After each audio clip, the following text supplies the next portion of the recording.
Welcome to the 2024 IPF World Classic Powerlifting Championships. Presented by Leico and SBD, we are live from Druskininkai, Lithuania. I'm Joe Whiteley, and it is my delight and privilege to have with me in the commentary booth the one and only two-time world champion, Panagiotis Terinidis. Thanks for having me on, and I'm very excited to watch and comment in this session with you. Fantastic. Panny, you won your place at the 2025 World Games the other day. You excited for that? Yeah. Honestly, it's very cool. All the more as our 66 kilo weight class ended up the way it ended up. So now I know I have a date set for revenge.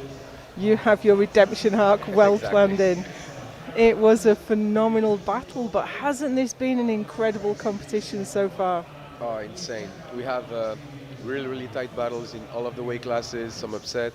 And that's how you want your sport to be. You want your sport to be competitive. Yeah, it can be a little bit dull if you've got one athlete that's miles out ahead. What we want is the battles. Yeah, and hopefully we get one today too. Well, I hope so. The 93s will be close. 100%. But we're going to start with the B groups. We have the 93 kilo men here now. We have two flights of the 93 kilo men. Running order is on your screen right now. And we're going to have the first flight do all their squats, and then the second flight will come out and do all their squats. And then later tonight on Eurosport, we will have the A groups. We're underway already, and in fact, we are ticking down our 1 minute. No, excuse me, the bar is loaded. We are underway, and this is Emoy Pettersson, US Virgin Islands, opening with 165.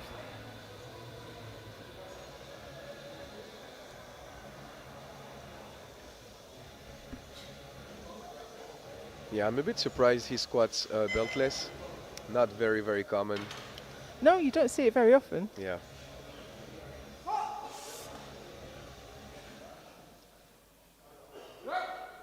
Nice and easy opener there. Yeah. But this is his very first World Championship, his very first international competition. You want to get an easy one on the board. Yeah. Especially sometimes it can be a bit derailing when you know you're on that world stage. You have the refs, everything looks very professional. It's sometimes quite different from the circumstances you get when you compete nationally. Well, you walk out and there's cameras on you, lights on you, and scariest of all, IPF referees.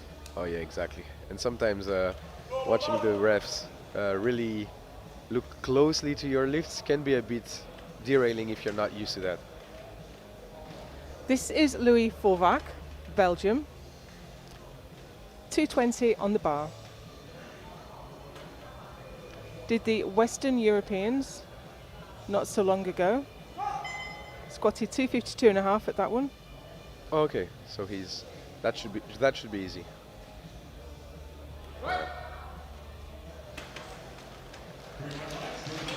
And that's how you want it to look. Now, you're an athlete and a coach, Panna.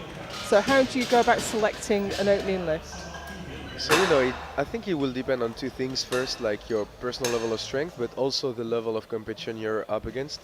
So it will depend on what your goal is. Do you want to place? Do you want to take some risks? Do you want to play it more conservative to pace up and build that total?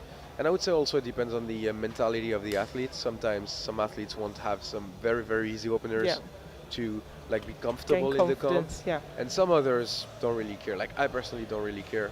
I know whatever happens, I'm going to show up on every attempt. Yeah. So here's Oskars Paiglikals from Latvia, making short work of 225 for his opening squat. Yeah, very good squat. So far we have some good squat techniques across the board, and that's really nice to see. Of course, the standards rise every year, and the standard at this competition has been phenomenal. Oh yeah. Hudsiapik bin Herman, Singapore. Little bit of trivia here. Only three countries have brought full teams this year. Singapore's one of them. Oh, that's awesome. Really fast rising nation. Yeah. 227.5 on the bar, just over 500 pounds. It was a bit shaky, but still controlled and was able to complete the lift. Oh, did he get a? Yeah, he got a red card from the side referee in squat. The red card is always for depth. But we're seeing that back from the side he got a white from. We have a 5-man jury here today. When we have a 3-man jury, they have to be unanimous to overturn, but a 5-man jury, it can be a 3-2. Majority takes it. But that was a good lift. And here's Sim Samalkivi, Estonia, 230.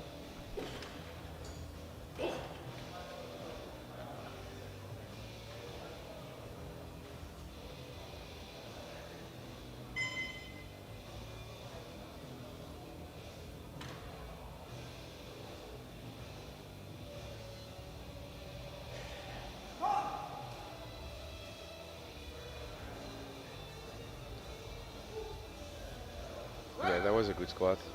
Great depth on that. Yeah, probably 4 whites.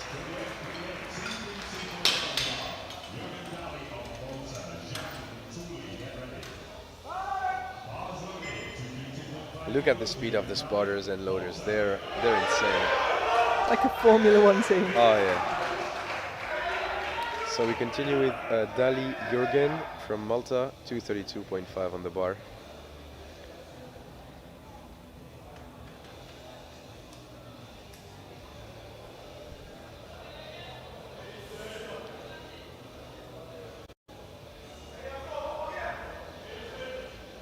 It's been great to see how the Maltese team has grown since we had the World Championships in Malta last year. Oh yeah. A little bit of a struggle there for an opener, I think. Yeah, and especially with this high bar position that doesn't give. So the fact that he slowed down that much, I think to me means they have to play it very conservative on his second to make sure that he gets those extra kilos towards his total. Hard to grind a high bar squat. I think it's way tougher than it is to grind low bar.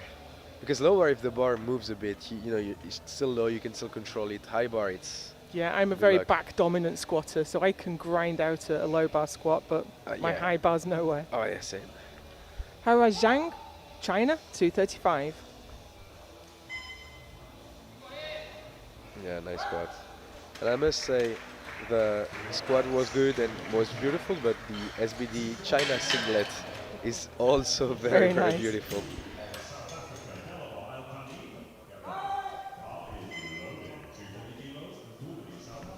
Next out is Nkusanati Ntuli, South Africa, for 240.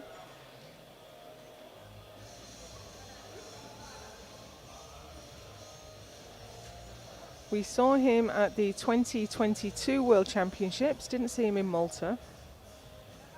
But he finished on 240 in Sun City, opening on it today. Oh, nice. Nice progress. Let's see how this 240 moves.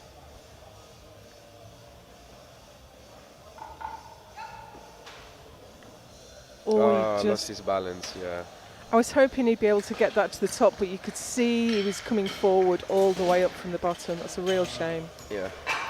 And I think it really circles down to what we said about sometimes being a bit nervous, because its obvious strength was there, but his balance was a bit off. And sometimes the stage, the platforms, the stress makes you do that.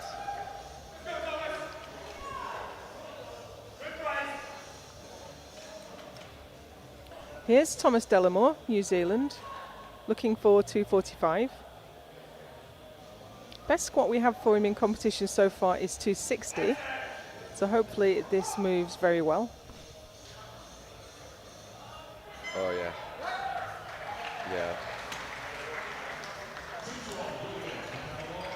Now again he drew a red card failure, a depth failure from the side referee, but 2-1's good enough. Looked fine from that side, but that was the side he got a white from. Exactly, yeah, exactly. And sometimes you don't have the exact same hip structure, and so oftentimes one ref from one side gets something and the ref from the other side gets something else. Yeah, and you sit a little bit deeper into one side than the other. Yeah. But apparently the jury is fine with that, so he's on the board. Here's Abdallah El Kanib, Qatar. Getting more and more lifters from the Middle East now. This is 247.5. Yeah, that was a bit of work, but he was able to maintain his position. And I think sometimes being able to maintain your position and fight through the lift is a bit more encouraging than a very, very speedy lift, but not very controlled. So it will also depend, I would say, on the style of the athlete. But that, to me, he can load up some more weight on that bar for sure. Next out we have Bert Boydens, Belgium. 2 Belgians in this flight. He's looking for 257.5 to start his day.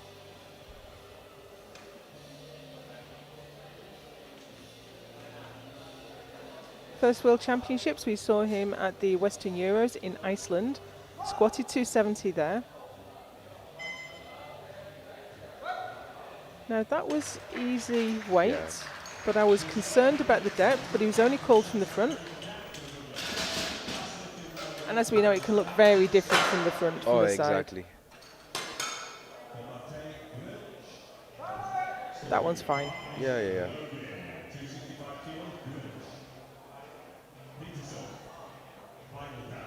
Matej Grilt, Slovenia, for 265.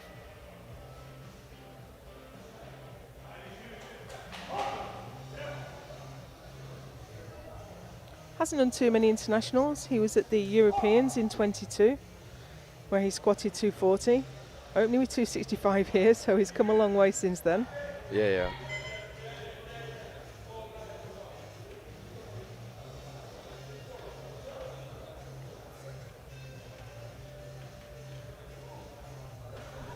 He's got the blackout Addy powers there. They stopped making those about 3 years ago. Mine are nearly worn out. Oh, Yeah, that was work. I think he maybe has lost some balance. Okay. Like we saw. Well, a technical error is easier to fix than a strength issue, right? Yeah. But yeah, that looked a bit work for, especially for an opener. So let's see how he's able to bounce back from it. Was it a technical mistake? Will he be able to make the necessary adjustments? We'll see on the second round. And we start the second round right here with Emoy Pettersson, USVI. Garmes Parks in his corner there. He's taken quite a decent jump from 165 to 182.5. We can see a high bar position.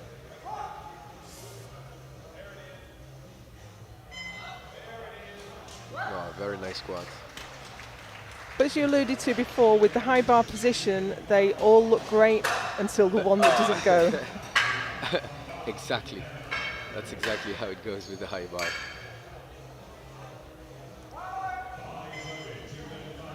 Looks like a weightlifting squat almost. Oh, yeah.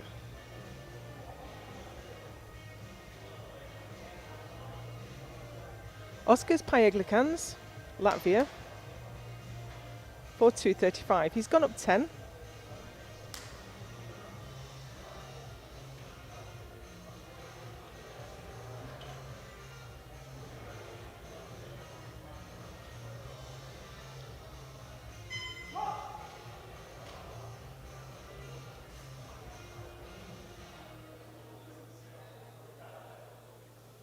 Yeah, that looked very, very efficient. Entry well light. Very good squat.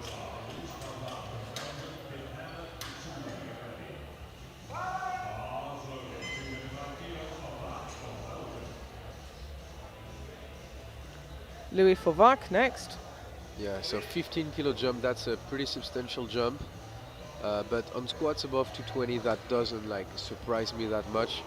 And especially if you felt very strong, very comfortable on your opener, sometimes you have to cover ground on your second.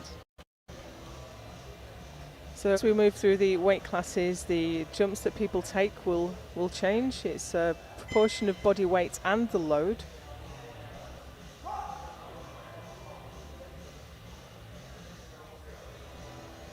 Quite a wide stance there. Yeah. Nice. Yeah, he still has some room left in the tank. The thing is, if you take that big jump from your second to your third and you miss it, then your total falls very, very far behind. So that's why usually you see those big jumps from first to second because you're in, now you can cover ground. And then from second to third, usually it's a bit more conservative to make sure you hit the lift. Unless you're lifting for the win, right? And then you Unless, load anything at yeah, all. yeah, exactly, exactly.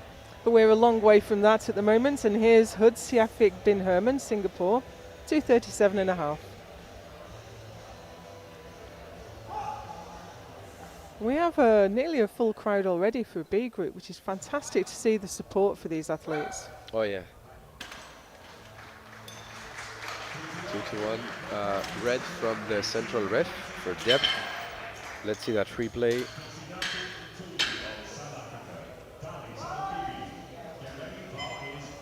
I think on the side we're seeing the replay from, he's just in. Yeah, that's what I would say.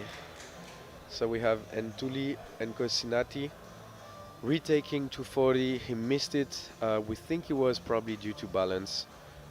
He just stepped forward, didn't he, before he got the rack command. Oh, it's an overrule. Yeah, from the previous lift. So that was no lift for Bin Herman on depth.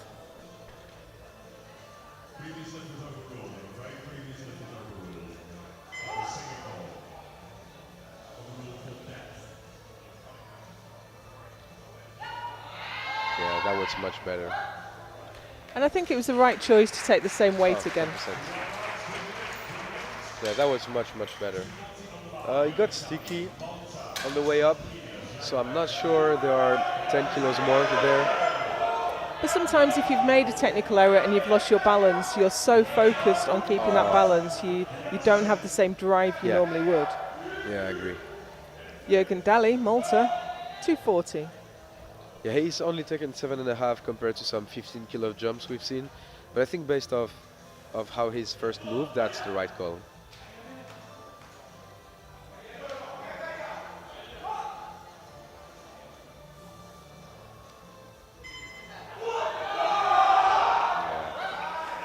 I think that might have moved better than his first. Yeah, I would agree with you. And you know, maybe it was like we said, that pressure, that anxiety of getting your opener in on that world stage. Sometimes it makes you change a bit your technique, you slow down a bit your eccentric phase of the movement, and you know, you're not there, you don't have your usual movement, and maybe sometimes that's why it's so much harder than it should have been. And we have to remember that Malta is a very new team. They're still gaining their international legs, as it were. 100%.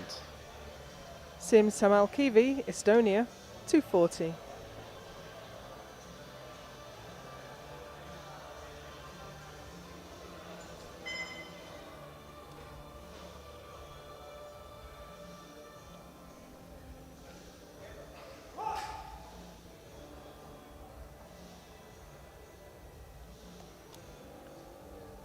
Oh, deep enough, he fights. Oh, he fought it through. Yeah, I thought that had hit a wall. Yeah. He did well to get that moving again. So do you think he's dive bombing just a little bit too much into the hole there? Yeah, that's what I would tend to say. You get the stretch reflex, but you have to be tight and ready to drive it up. Yeah, and also, you know, sometimes you're maybe a bit too concerned by depth on midday and try to sink it in too much. And especially if it's not your usual way of doing it, you can take some kilos off of your squat for sure. So maybe that was a bit of that. Here's Howard Jiang, China. Again, China's quite a new nation to the IPF. Oh yeah, exactly. 247.5 on the bar.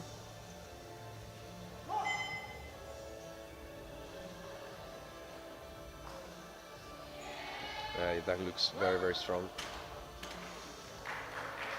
Yeah, I was about to say from this angle, depth looked borderline. So let's see what the jury has to say about it. Look better on that side though. Yeah, yeah.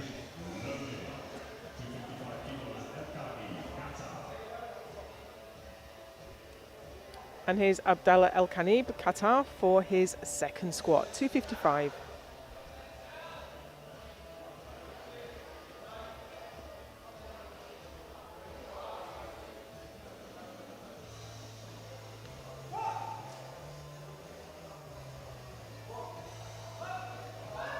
lost balance. I think he got drove forward a bit too much. Wasn't quite able to fight it through.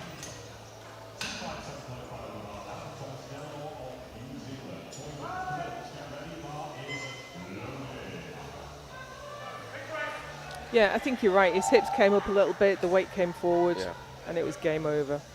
Here's Thomas Delamore, New Zealand, for 257.5. Yeah, 12.5 kilo jump. Based off of how his first moved, I think that's a good call. He did get a red light from one of the side revs though, so he'll have to be careful about it, because sometimes when you load more weight, you get a bit more conservative with the depth also. It's the body's way of trying to protect you. Yeah. That was very, very good in terms of strength. Yeah, and the same ref gave him the same red light.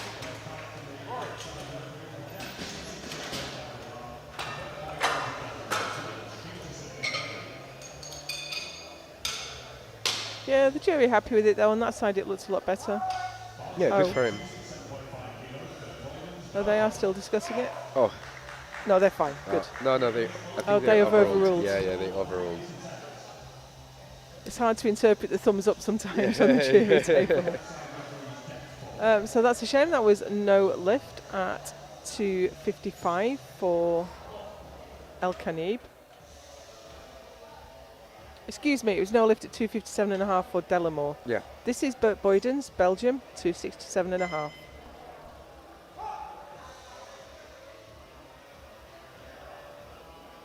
Nice. He did scoop that a little bit. Yeah, and I wasn't sure about depth either. He kind of got so far and then his hips didn't move, but his body sank a little bit through his legs. Yeah, sometimes your torso angle changes, it shifts so forward, and in your head you're like, oh, I'm going down, but if your hips don't go down, then depth won't be there.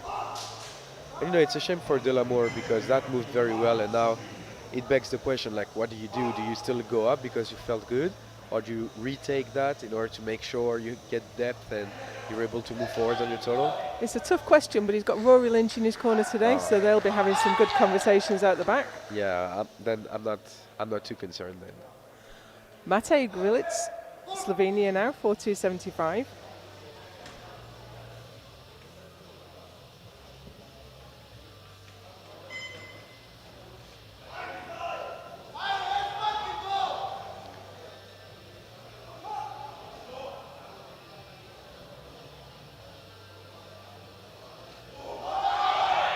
Yeah, he lost balance again, I think. Something happened right at the bottom. He got so far and then his whole position seemed to shift. Yeah. I think he lost his balance. He'll get another shot at it on his third attempt. And sometimes as an athlete that's pretty tough because you have to stay in the competition no matter what. Like even if you're frustrated about a squat you're supposed to do easily, you have to stay focused. It's hard though, it's hard to put it behind you when it's gone a little bit wrong. And this is the third round already of the first flight of 93 kilo Bs. It's Emoy Pettersson, 2 good lifters on the board, he's looking for 190 kilos.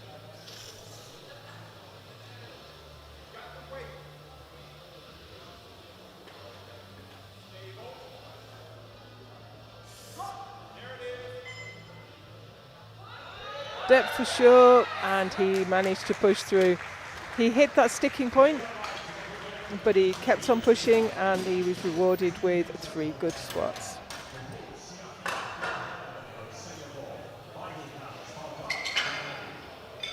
Thought he might have hit his limit just there, but he kept pushing and it went all the way to the top. Right. And usually 3 for 3 is how you want to have your first international experience, have a lot of good memories of it, and understand that you were able to really pace yourself into the day and take every kilo that was there. Sometimes we get overwhelmed by the pressure, we forget to enjoy it, we forget that we're here because we love it. Yeah. This is Hud Shafiq bin Herman. He's retaking 237.5 that was turned down on depth, I think. Yeah, oh, that's way deeper. Yeah, that's way deeper. But how strong was that, so that he could be so slow and press into the hole like that, and it was still easy? Exactly. Which, you know, sometimes you want to you regret a bit because you're like, oh, that was very easy. I could have loaded up like 7.5 more, even with that more deep squat. So yeah, Better to wish you'd tried more than yeah, wish you tried less. yeah. Oskars Paeglikans, Latvia, 242.5.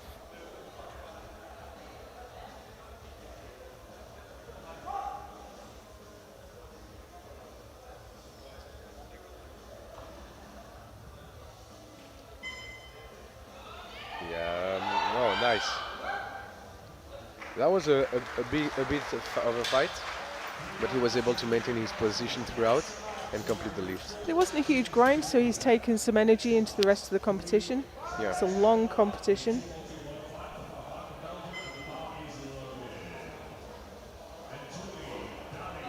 Louis Forvach, Belgium, 242.5.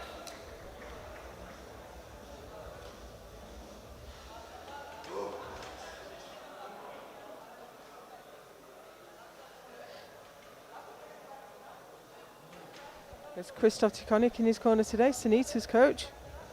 Yeah, and one hell of a deadlifter. He is. So he is in good hands. Yeah.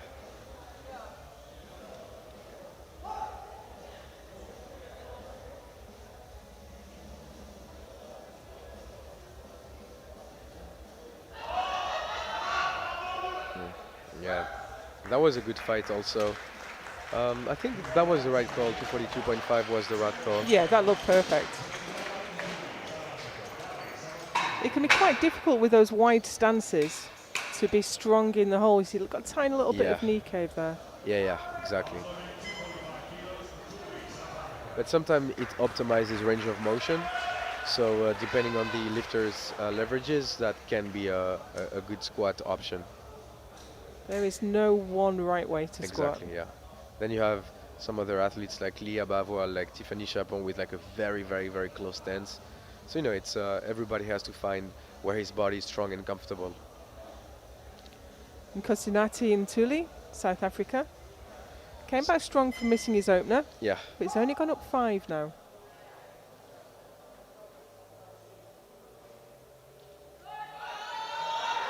Oh, yeah, that was spot on. That was exactly what he needed. He didn't panic, Yeah. kept his position.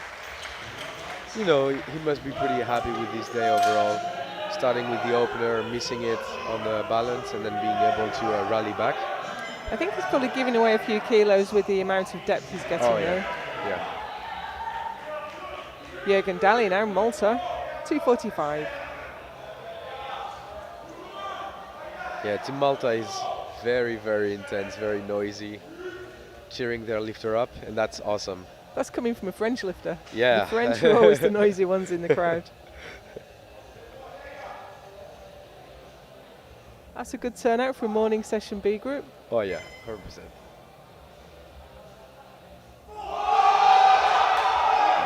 Nice. Let's see what the judges have to say. Yeah, I was a little yeah. bit concerned about the depth there. Yeah, same.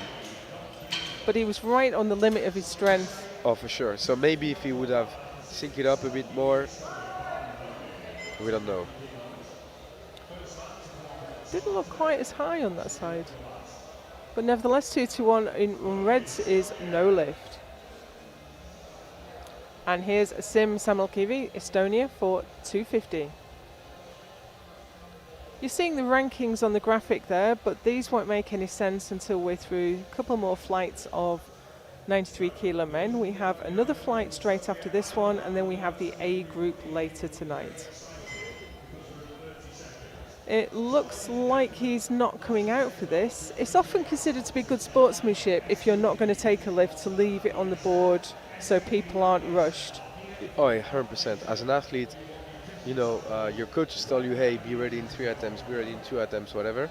And so if there's like 2 athletes in a row that don't take their attempts, you maybe thought you have 2 to 3 minutes to prepare, and then you're like, oh, you have to go now. Obviously more of a disaster in equipped. Oh. You get called to the bar and you've got one leg wrapped. Oh, yeah.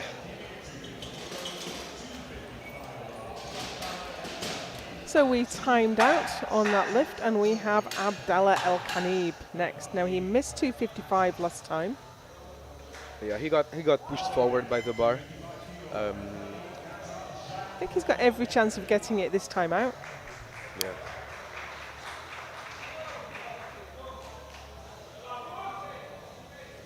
Hopefully he's able to bounce back and correct this little technical mistake.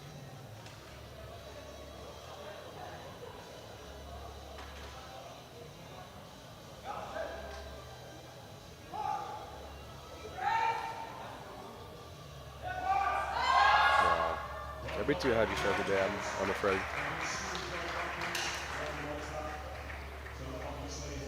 But he got his opener in, and that is the benefit of getting a nice easy opener on the board. Still in the competition.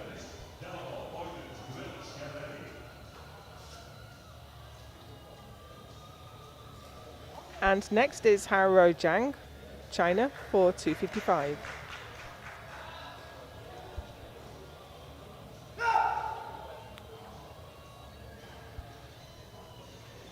Yeah, China is also pretty new to powerlifting overall. Yeah, it is. Only a couple of years in the IPF.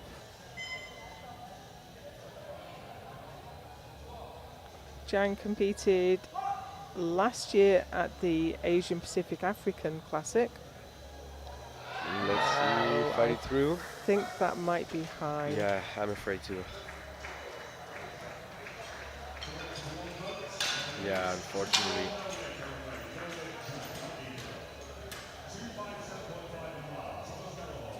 Met parallel didn't break it. You have to break through parallel to get the white light. Thomas Delamore. Now he's been looking strong, but he was just a tad high on his last one, and he took it again. Do you think the same weight again? You think that's right? I think if you're 100% confident that you're able to sink it deeper and move up, you have to do it. You have to take the risk. If not, then retaking is probably the best option.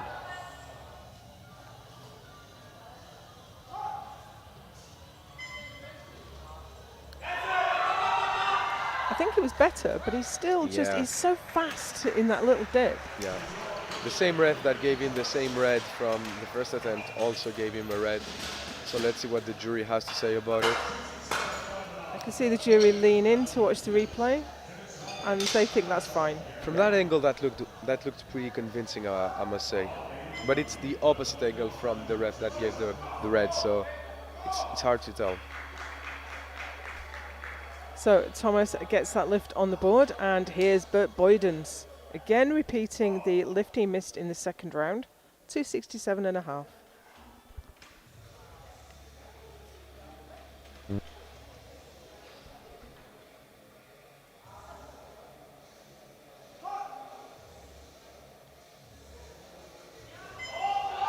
Yeah, fights it through, but I'm not too sure about depth. Nor me. Yeah, 3 reds, unfortunately. So that's a shame. Yeah. And this shows the benefit. Yeah, you can see from that side it was quite high. This shows the benefit of training to depth when you're at home. 100%.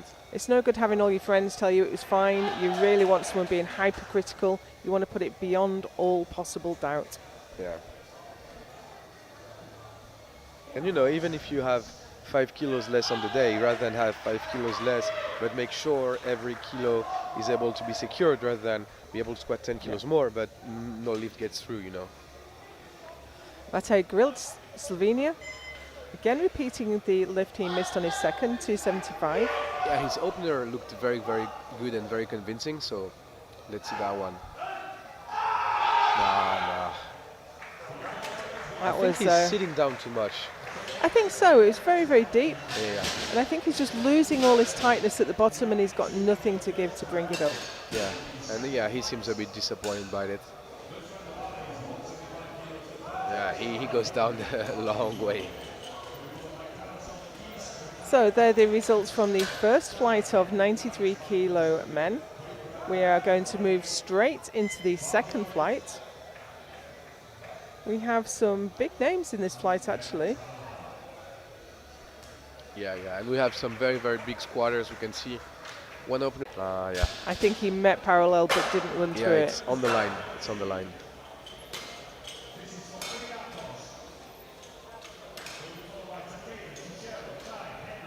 So we continue with 265 on the bar.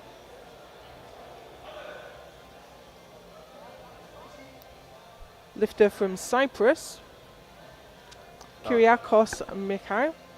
Mikhail. Mikhail. Mikhail.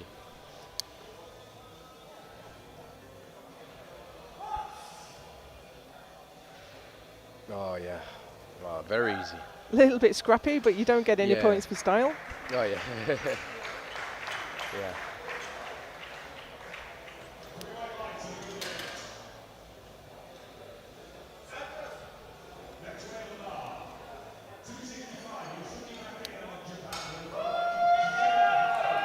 Okay, it's 265 next for Yusuke Takeda.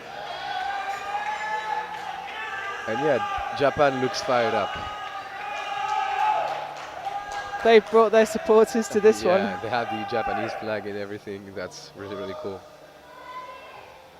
Lifter with a long history, been attending World Championships since the very first Classic Cup in 2012. Oh.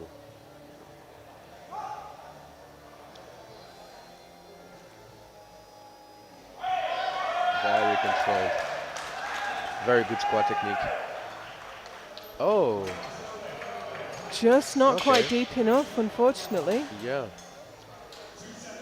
So we have power back. We will have our graphics working again very, very soon. Yeah.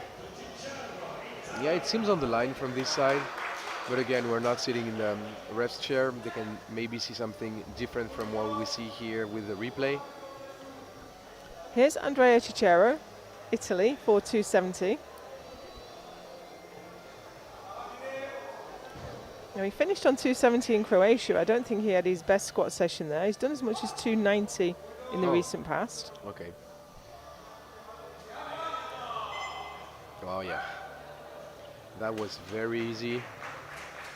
I'm assuming, okay, 2 whites. That's enough. 2 weights is good enough. Yeah, yeah.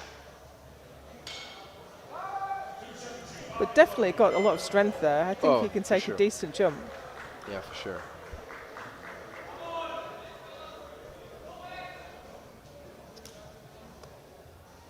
So we're continuing, and it's the same weight on the bar, 270 kilos. Boren Chai, Malaysia.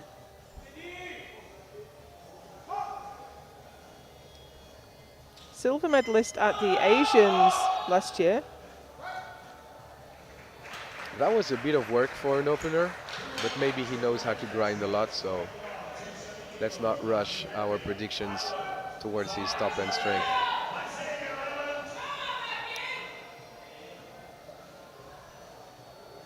Yeah, you're right. It wasn't as fast as you might have liked for your opener. Yeah. Now we have the first of 2 Irish lifters in this flight, Matthew Henry.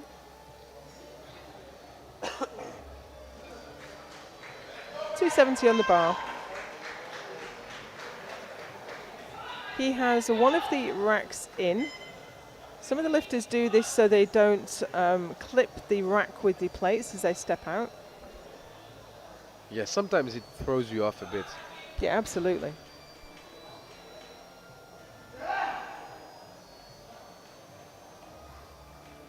Oh, he's a little bit uneven with the bar across his back there. Yeah, I think so. Maybe because of the rack. Was dealing with the shoulder issue possibly. Yeah, I'm assuming. Very good squat, 3 white lights. And he bags 270.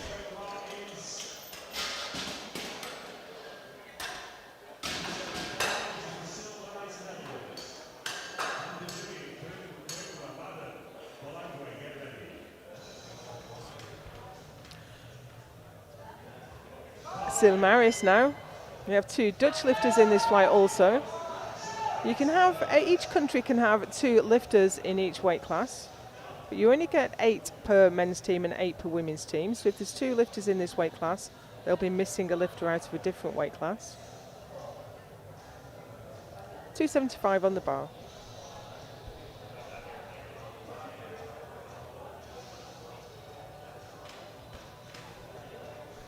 Squatted 287.5 in Estonia late last year at the Euros.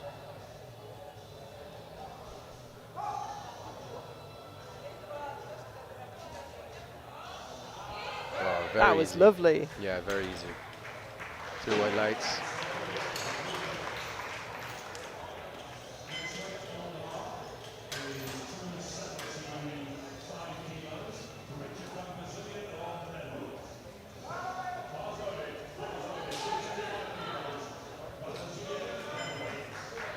And we have a second Dutch lifter now, Richard van Bazuyen.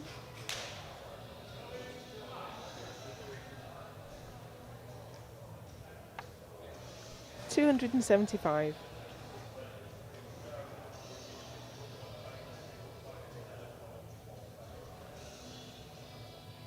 Yeah, taking his time to set up. That's very important. Setting up correctly can make or break your lift. So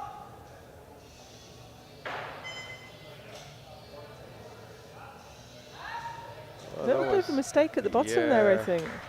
Yeah, and I was about to say I'm not too sure either on the squat depth there. I think the very bottom part of the lift didn't go as he planned there.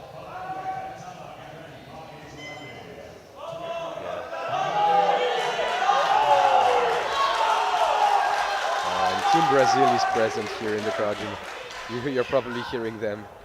We have some support for the legend that is David Coimbra, Brazil. Veteran of many years of international lifting, both classic and equipped. Yeah, he's fired up.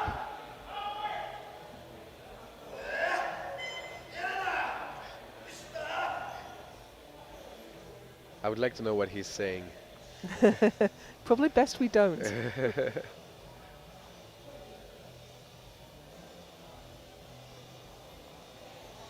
He was in attendance at the 2022 World Games in Birmingham, Alabama. That was a bit of work also for an opener. Just a little bit.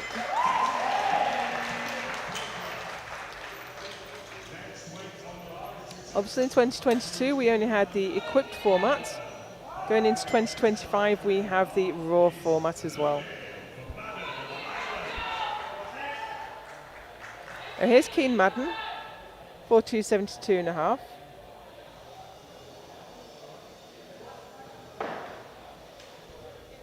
He's usually in the 300 to 305 range, so we expect this to move very easily indeed. Got the angriest moustache in powerlifting. Yeah. His moustache is really cool. Oh, yeah. He's going to take a big jump from there, I think. Yeah, he's got plenty left in the tank.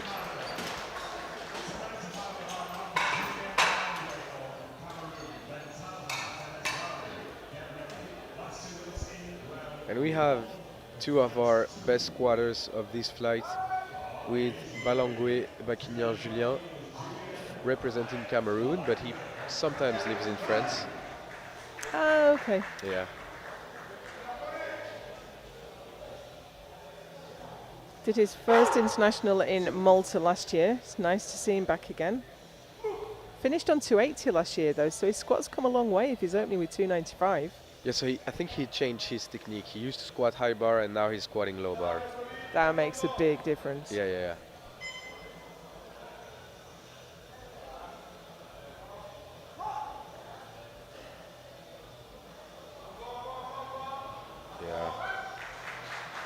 That's very strong. Certainly looked like an opener. Yeah. And I also saw him once squat 300 kilos at a local meet in France, high bar. Wow. Yeah, 300 kilos high bar was pretty impressive to watch, I must say. Ilyas Bentelham next from Algeria. This is our biggest opener of the B group. And that's a very big opener.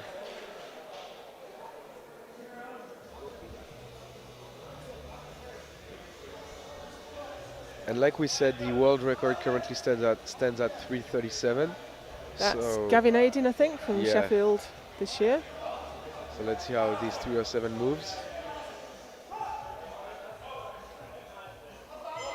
Oh, wow. Yeah. Do you think we're in range? So the problem that I have is I saw him unrack that bar and it didn't look very, very strong, very comfortable.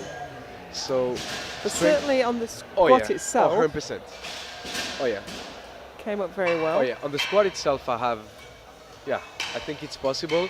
But the way I saw him like take that weight off and set up, I'm not too sure. I know what you mean, but we do have some lifters that do shake the whole way through the lift. Yeah. Made short work of that. Gone up to 292.5 for his second. And he's done much more than this in the past. We would expect this to, again, look relatively easy.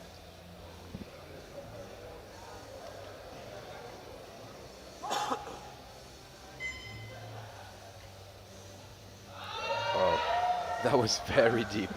A little bit scrappy as he brought it up, but I think maybe he went a bit too deep. I think possibly.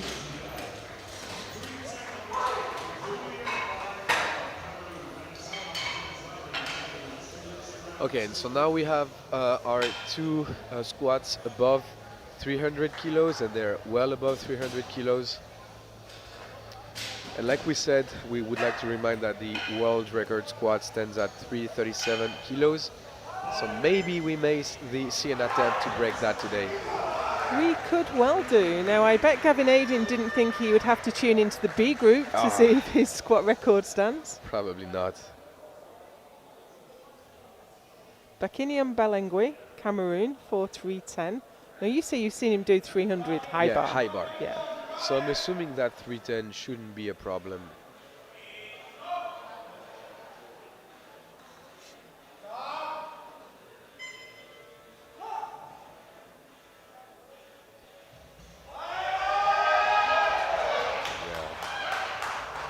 Yeah, good job. Let's see. Yeah, 2 to 1. Good lifts. I think that was the very definition of Justin. Oh, yeah. Yeah, exactly. Yeah. That was on the line for sure. I think if he goes up now, he's really going to have to make sure he doesn't cut that depth anymore. Yeah, and it was a bit of work. He was a bit more grindy than his opener. So maybe I'm seeing a 5 kilo jump from there. So now, here we go, is Ilyas Bentelha, Algeria, for 327.5. Oh, jury has overruled Bakinia squat. That's a shame. Yeah. So this is Bentelha, Algeria, for 327.5, less than 10 kilos away from the squat world record. He smoked his opener. Let's see how this looks. I know what you mean about the walkout. Oh, yeah.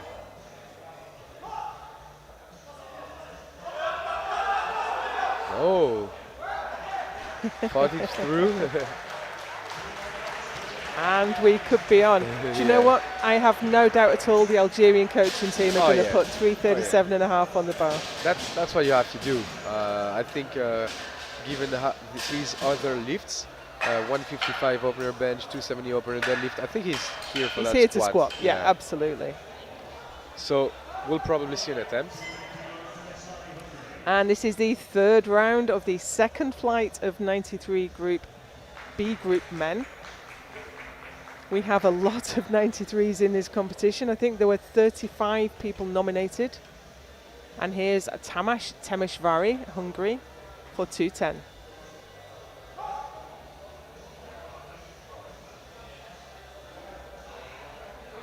Oh. Now, did he just anticipate the command or lose his balance? I guess it doesn't really matter. Yeah, unfortunately. The squat was so easy, it's a shame to give away those kilos. I think it was balance, wasn't it? Yeah, I think so too. He got pushed forward a bit on the way up, and probably that got worse and worse, and at the end he wasn't just able to control it anymore. Final squat now for Mika Kais, Singapore. Missed his opener, hit it on his second. This is 267.5.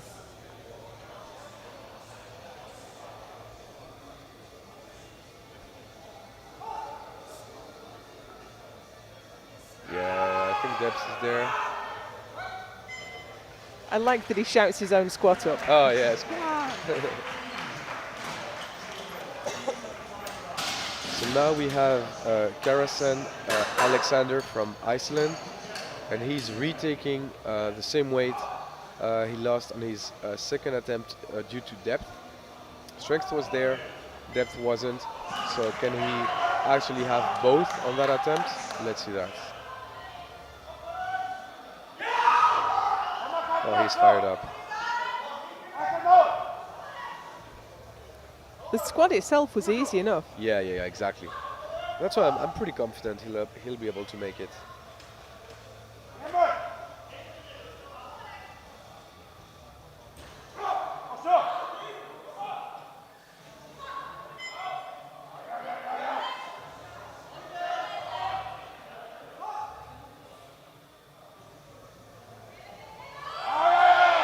That looks a bit deeper. That looks better to me. Yeah. And 3 highlights. It's better to the referees. Fantastic. Yeah, good job. We can see a good example of just retaking the same weight. It's obvious he had a bit more in him, but by retaking the same weight, he makes sure he gets those kilos. And also, he did a pretty big jump. He was 17.5 kilos. So if he's not able to complete that third squat, he loses a lot on his total.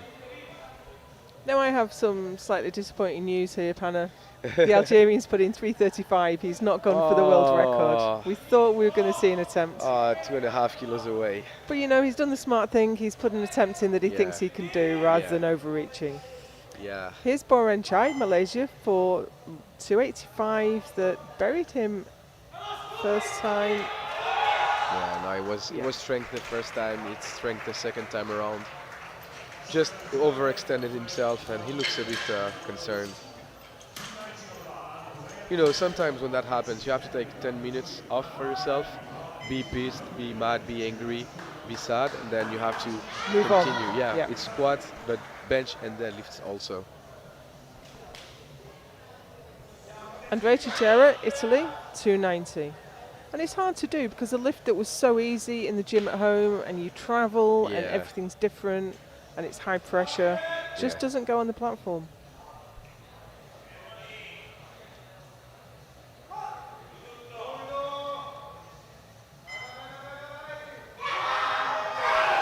Oh, that was very easy. I'm not sure if he cut it. Same, he did. That's what I thought too. And his coach is going to the jury.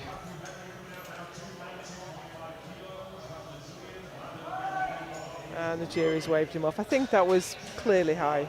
Yeah. Here's Matthew Henry for his final squat of 292.5.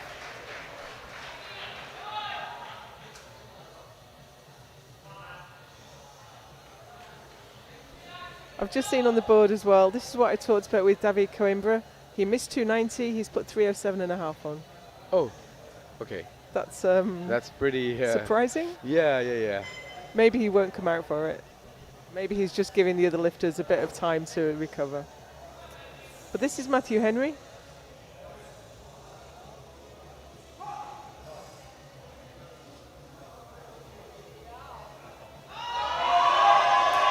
Oh. That's a well-judged third attempt. Yeah, exactly, yeah. That was really on the line. Yeah, fair play to the coaching team there. That was exactly the right number.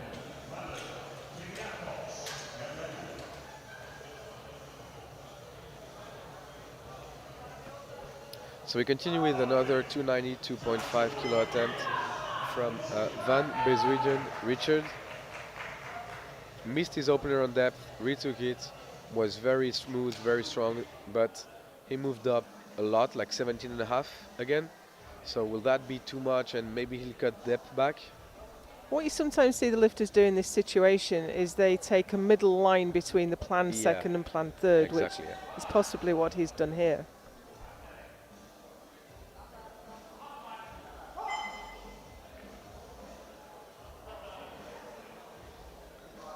Depth is there for sure.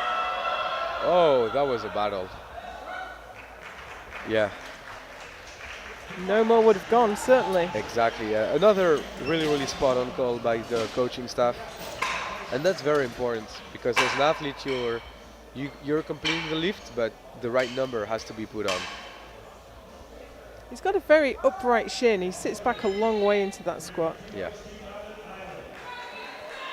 Keen Madden now, Ireland, for 300. He's done 300 or more in his last 3 events, so this should be okay. Yes, his second attempt was very strong, but in terms of depth, I think he maybe reached a bit too much depth. So let's see if he's able to control that a bit more this time. Yeah, I think it's better. Yeah. It was I way think better. he had a bit more in the tank there, but it's Yeah. easy to say afterwards, I had more. Exactly, yeah. And especially if your second attempt doesn't move exactly like you would have liked, it's very hard to say, okay, no matter what, we follow the plan. And I think maybe if he would have jumped more, maybe, the pressure of having more on the bar could have caused him to have another balance issue or depth issue. So we have Mikhail Kyriakos with 300 kilos. He got overruled for depth by the jury on his second attempt because of elbow supporting on the thighs.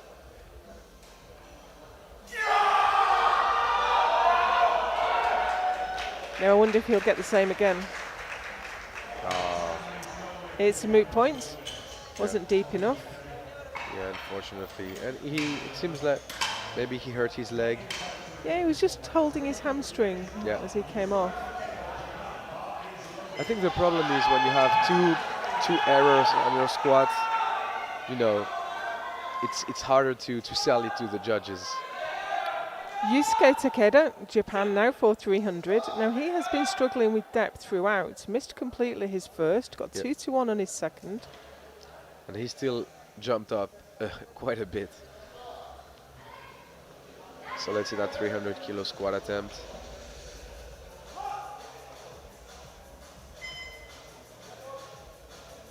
Yeah, it seems really on the line. It's really on the line. Yeah, another 2-1. 2-1 again.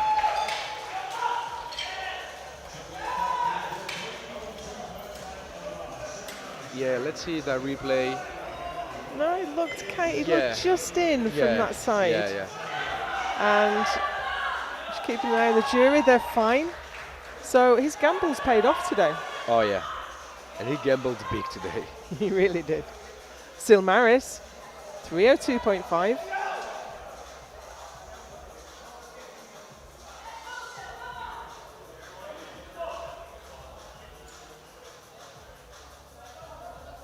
That's 2 squats on the board so far. Can he make it 3?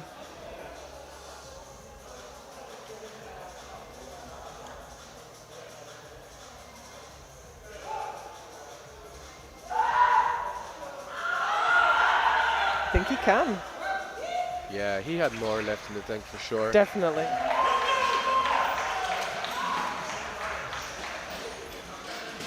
And he's happy with it. He's very happy. So now we have David Coimbra moving up 307.5. You suggested, Joe, that it's just to give the lifters more time.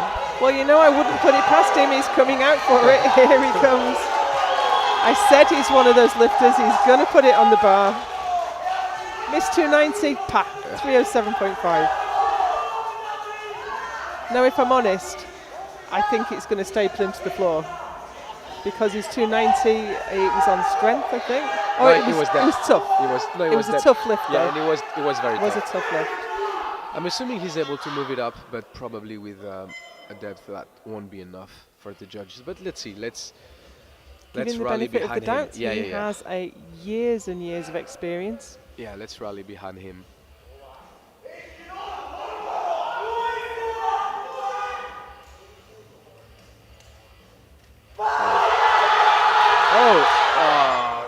You know what? I think maybe 5 kilos less would have passed. He handled the weight well on the descent, but it just wasn't there on the Yeah. way up. And I think depth was way better than his second attempt.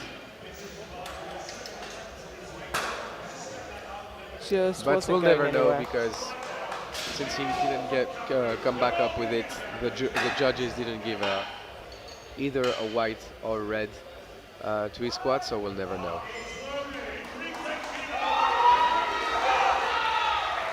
So we are coming through to the pointy end of the competition now. Bakini and Balengwe for a second attempt at 310. Yeah, so he got it on his second. It was a bit of work. He got a 2-1 jury overrule, so he will have to sink that squat deep on that third attempt to make sure that it doesn't get red lighted or overruled once again.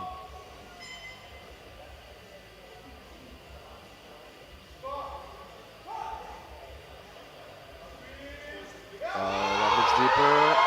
Oh, nice. He stood it up. Yeah, that looks deeper. Yeah. Yeah, Whites. 3 white lights. The Good jury job. have no power when you get 3 white lights from the referees. Yeah, good job. That was the call. Because they could have decided to move up, and they didn't. And I think that was really the smart move. We have a final squat of this session, and it's Ilyas Bentelha, Algeria. Just 335, 2 kilos away from the world record. Do you know, if he smokes this, that's what I was about to say. And we will be also, because maybe we would have seen a squat world record. It would have been amazing to see an open world record taken from the B group like that. Yeah, exactly. Gavin, you can rest easy for a few hours yet. That's it. It's crazy when you see him unrack that weight, you're like, oh, there's no way, and then he just smokes it. No. Oh, yeah. That is not good for the lifter to just, because the spotters are expected to help you and keep you safe.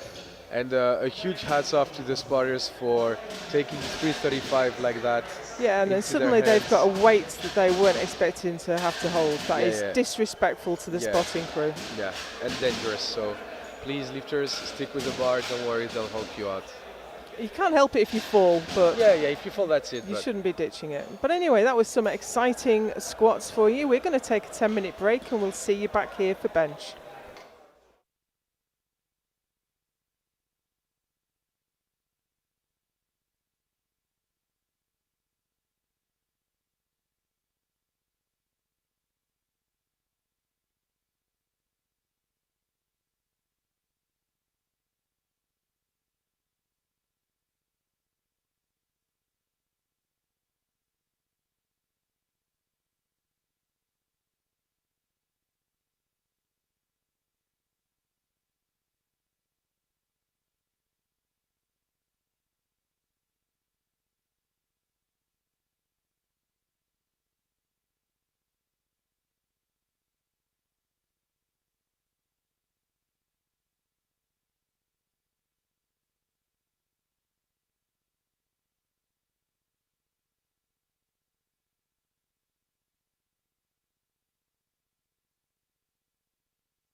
We are back for bench.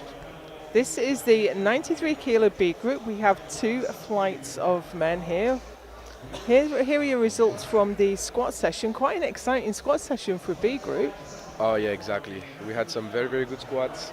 We thought we might see a world record attempt, but it wasn't quite. We had drama. So that's why you should watch all of the All IPF of them, sessions. always. We are through to bench now, and we have Emily Petterson for 102.5.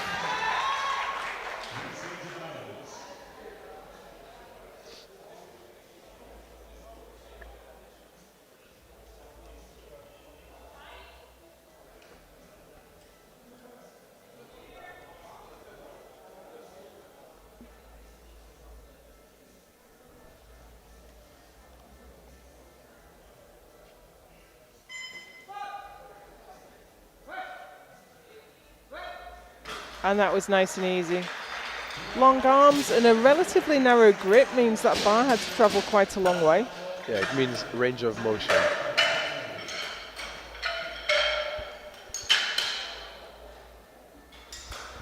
So we continue with Thomas Delamore with 140 kilos on the bar.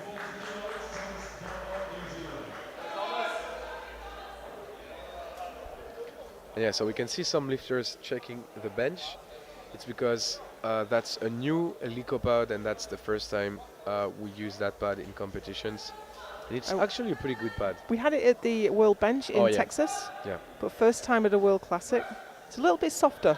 Yeah, which I think is a bit better, to be honest. It compares a bit more to the benches you may find in commercial gyms, especially.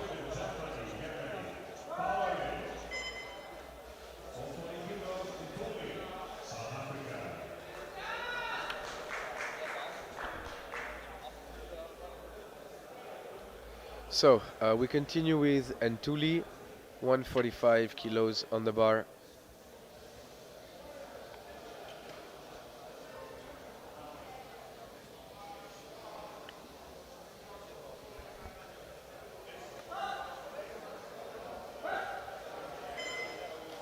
Yeah, easy work.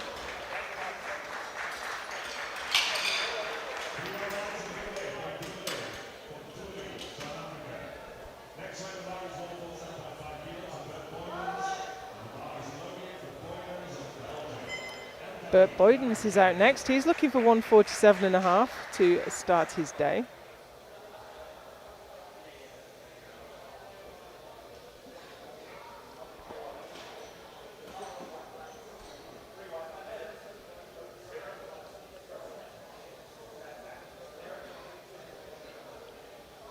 Benched 155 out at the Western Euros last year. And same, look at the length of those arms.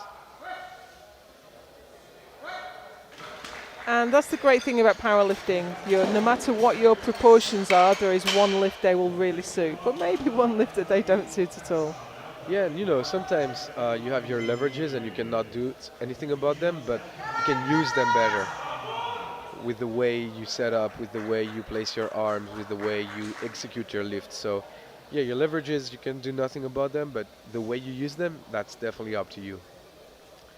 The platform crew are moving so fast now, we have barely got through the replay and the next lifter is on the platform. This is Abdallah El Khanib, Qatar, for 150.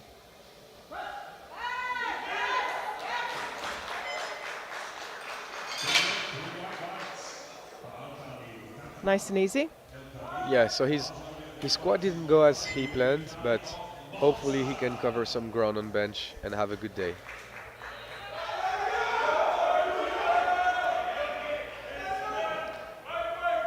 We have Maltese lifter next, Jürgen Daly, for 152.5. Had a decent time on squats, missed his third.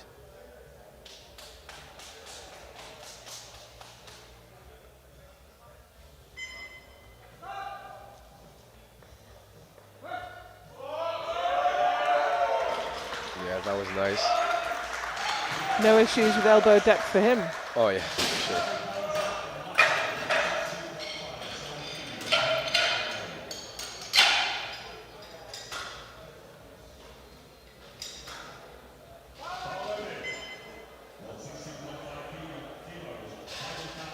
Oskars Paeglikans, Latvia for 162.5.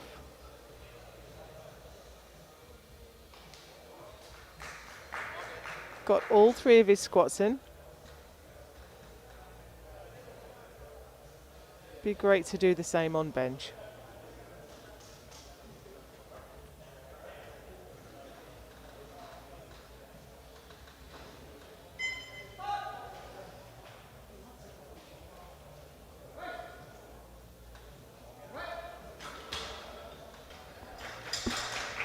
And that's a good start. Yeah, very smooth opener. So we continue with Samal Kivi Sim. Same weight on the bar, 162.5.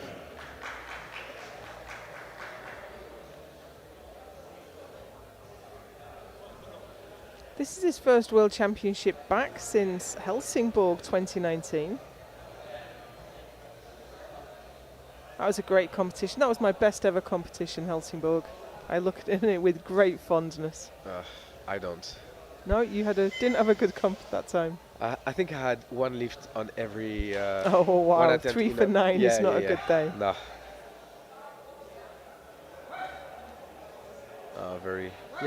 A bit grindy, but you know, he still has some room left.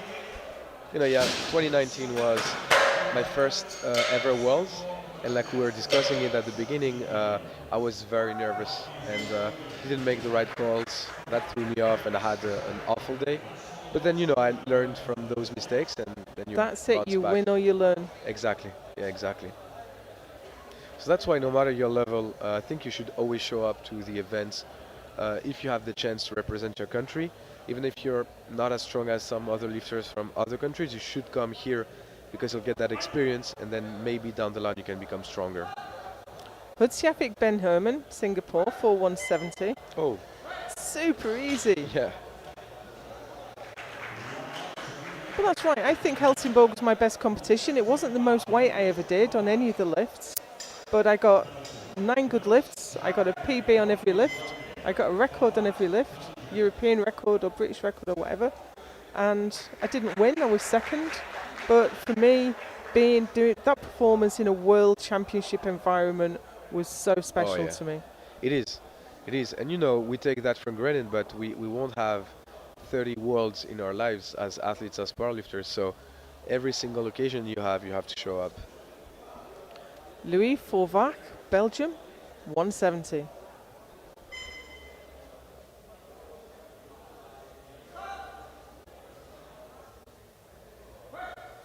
Nice high chest position. Oh yeah, very good technique.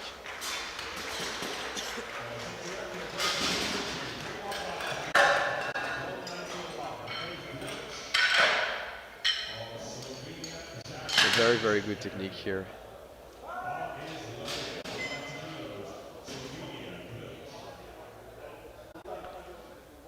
Matej Grilt, Slovenia for 190. Now, this is a big lift for him. As I said, we've not seen him since 2022 Euros, so he's been putting the work in. He got 182.5 at that comp, opening with 190 here.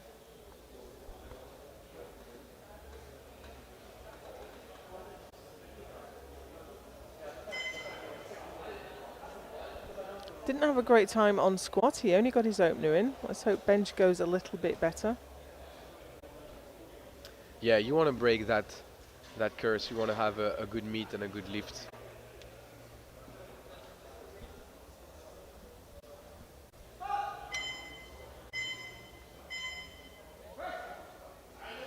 Oh, nice. Yeah, he looks strong.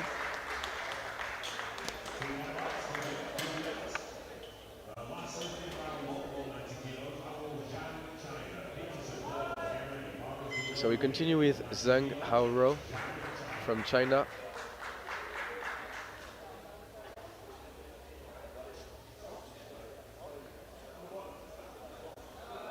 And he's opening with 190 kilos on the bar. 190 opener is very strong for a 93 kilo lifter. I think he might have an Asian record because he did 195 at the probably. Asians last year in Hong Kong. That was a bit of work. That was a bit of work.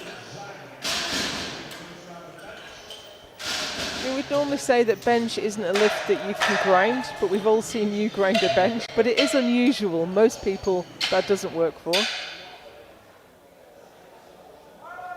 And here we are into the second round already.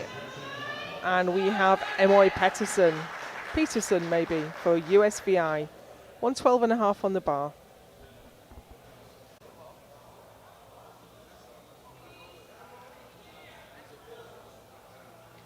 Yeah, like you said, he's got a pretty close grip, which is not very common on bench. Yeah, little finger on the rings. Most people would put their index finger on the rings to widen that grip. Yeah, you optimize your range of motion. Use also more of your pecs, which usually allows you to have more muscles involved into the movement. But it can be tough on the rotator cuff if you've got any issues there. Oh yeah, for sure. So Delamore Thomas taking a 5 kilo jump. He looks strong today, like his squat. He had room left.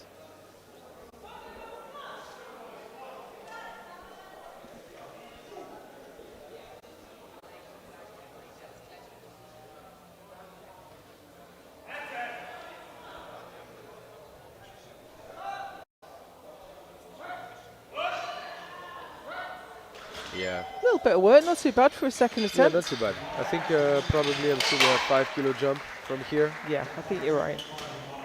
And he looks happy. He looks out of crowd with a smile on his face. So I'm assuming that went pretty well for him.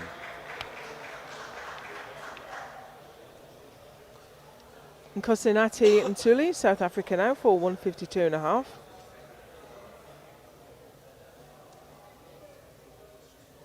Strong on squat, he overcame a technical error.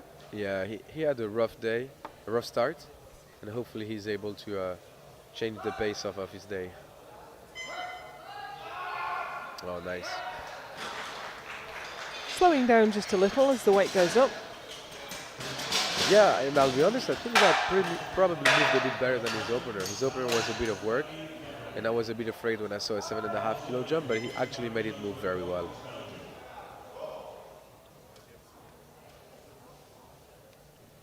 Already on the bench we have Bert Boydens for 155.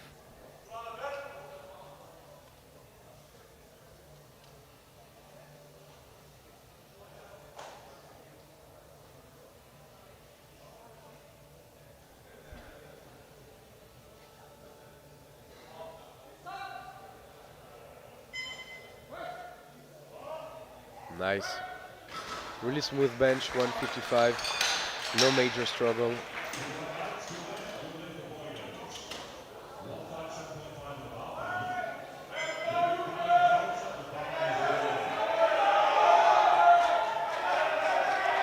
And Team Malta is fired up.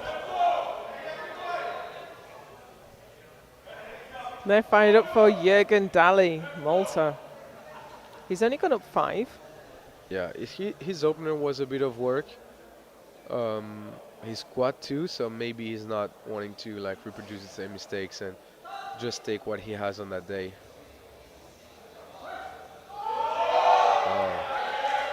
And same, that moves better than his opener. Yeah, I'd say another 5 could go on there. Yeah, 100%. That's what we said during the first half of the competition, that sometimes you have your nerves, they play a role, they trick you, they make you feel the bar is probably a bit heavier than it actually is. Once you get that opener in, you're a bit more relaxed, you go in a bit chiller, and sometimes that, that sets you up for success. Well, a large part of powerlifting is mental. It's not just strength. Exactly. You have to have your head in the game to get the lift. Yeah, exactly. And that's a struggle with 160 for Abdallah El Khanib. Did the bar come down? I was a bit afraid. It did. Blue card failure is up and down movement of the bar, and we should be able to catch that on the replay. Yeah, just there. It was so Yeah. tiny. So the rule says the entirety of the bar has to come down. That's right. So let's see if the jury agrees with the ref's call, but that's definitely a tough call for sure. There's a discussion going on. They are not in agreement. Yeah. I'll be honest, I think the right side did come down, but not the entirety of the bar. So I would personally give it a white light, but once again, I'm not standing in the ref's chair and nor the jury. And the jury do consider this on their own. There's a misconception that the coach has to go to the jury in order for them to consider it, but they... Yeah, no, they're discussing it. And we have a battle going on. I think he got it though. Yeah. Sim Samalkivi, Estonia. Oh, another blue. I wonder what's for. Now the blue can be for soft lockout as well as downward movement. Yeah. Now I can see why the right hand side referee might have thought there was downward movement, but I think he's fine. Yeah, because once again, like we just said, it's the entirety of the bar that has to come down, and just the right side come down. And on that attempt, that was a closer call.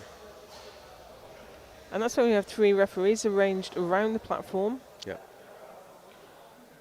This way they have different views at the lift, and they're able to spot really the technical errors that they may see. This is Oskars Pajeglikans, Latvia. 7.5 kilo increase to 170. Very controlled eccentric. He's close to his limit though, isn't he? Yeah, I think so. And you know, sometimes on bench, 5 kilos can be a whole lot. Oh, absolutely. I wouldn't expect more than 2.5 on there now. Yeah, that's what I was about to say.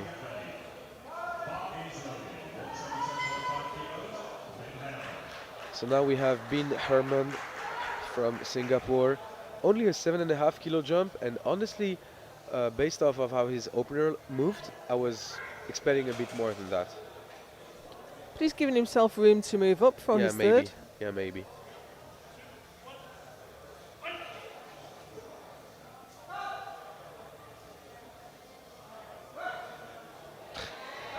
And it wasn't any slower, was it? I think you're right. He could have put 15 on there. Yeah. And you know, the way he benches, it's almost as he has some sort of like spring. Yeah, spring or bench shirt, or like the eccentric looks hard, and then on the concentric like just blows up. So we continue with Fauvarc Louis from Belgium with a 7.5 kilo jump up to 177.5. His opener looked very good, very strong. So that shouldn't be any issue for him, I think.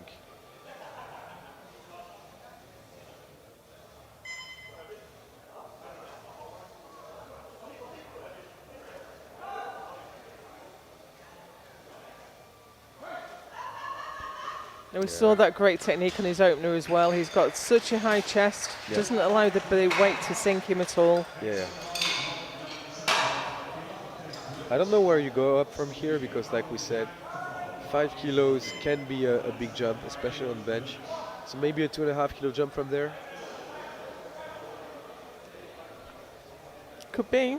But we have Mate Griltz, Slovenia now for 197.5, starting to move up into some hefty numbers. Yeah. The world record in this class is 245.5. From memory, I think that is Jonathan Kaiko. Oh yeah, Mr. Bench himself. Sadly missed at this competition. Yeah, fantastic lifter. You know, the US has one of the deepest 93 kilo weight class in the world. We have Jonathan Keiko, we have Gavin Aiden, we have Brandon Petrie competing later today. It's insane. That's just insane. 3 white lights, a good lift. And that's the history, the size of the country, and also the history and depth of the sport in America. I think it's much more mainstream and embedded than it is certainly in some parts of Europe. Oh, exactly. And also the talent pool is deeper, because you have more people participating in the sport. In the older days, we also had Jesse Norris in the US as a 93. So, you know, it's like getting off of the US as a 93, that's insane. That's why that world record bench is so high. It's because it's held by very, very talented lifters. Haro Jiang, China, Oh, nice. struggling a little bit at the top with 197.5. Oh, nice. Very nice. And like you said, his best bench is 195.5. So I'm assuming that's probably an Asian bench It record. could well be. Probably. So props to him. And like we said, China is very new to the sport. So yeah, I'm really expecting to see some more Chinese talented lifters in the coming future. Third round already, and here's Emoy Peterson, USVI for 117.5.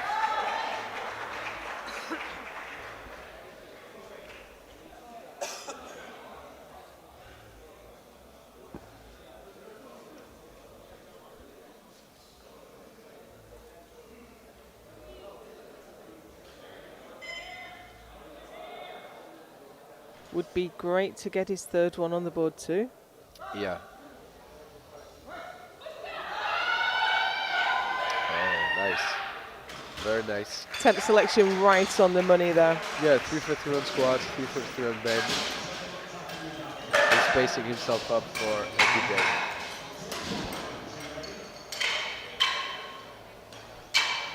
So now we have Thomas Delamore with 150 kilos on the bar. His second attempt looked very strong. It seemed that he had 5 more in the tank, and it's about time we know. Some quite conservative jumps in the 93 kilo class. He's gone up 5 and then 5 again. Yeah.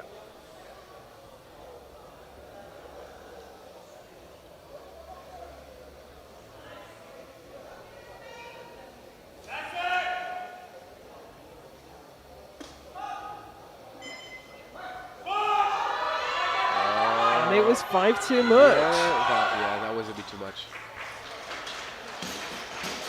Well, yeah, we've been saying it, but 5 kilos on bench is a lot of weight because, you know, we're not having the same overall weight as a squat or a deadlift. So 5 kilos on squat, it's not as much as on And it's bench. those small muscles, they tire Obviously. quickly. Yeah, obviously. With squats and deads, we usually use the bigger muscles of the human body and the stronger ones. So yeah, so bench is tougher to call in terms of what kind of jump you should take. Coached by Meg Layton there. She's been on the platform reffing and coaching the whole competition so far. And this is Nkosinati Ntuli, South Africa, looking for another 5 kilos. Oh, nice. Yeah, right on the line. And Yeah. like we were saying, I think if he had attempted a 160, which would have been a 7.5 kilo jump, he probably would have missed it. So 157 was really the call.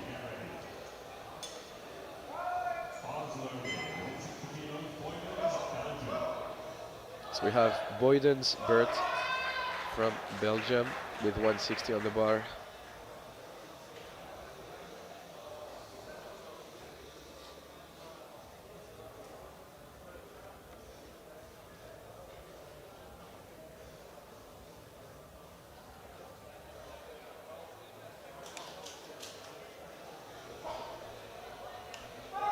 Seven and a half kilo jump to his second, 5 kilo jump to his third. I think that's quite standard in this Yeah. class.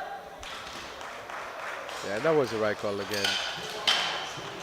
3 for 3 on bench.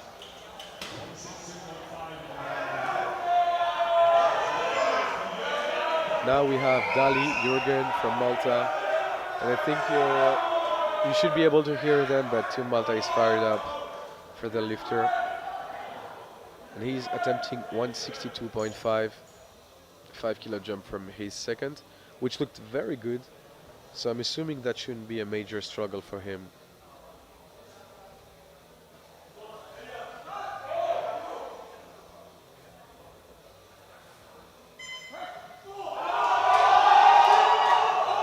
Little bit of a struggle, but he got Yeah. it to the top.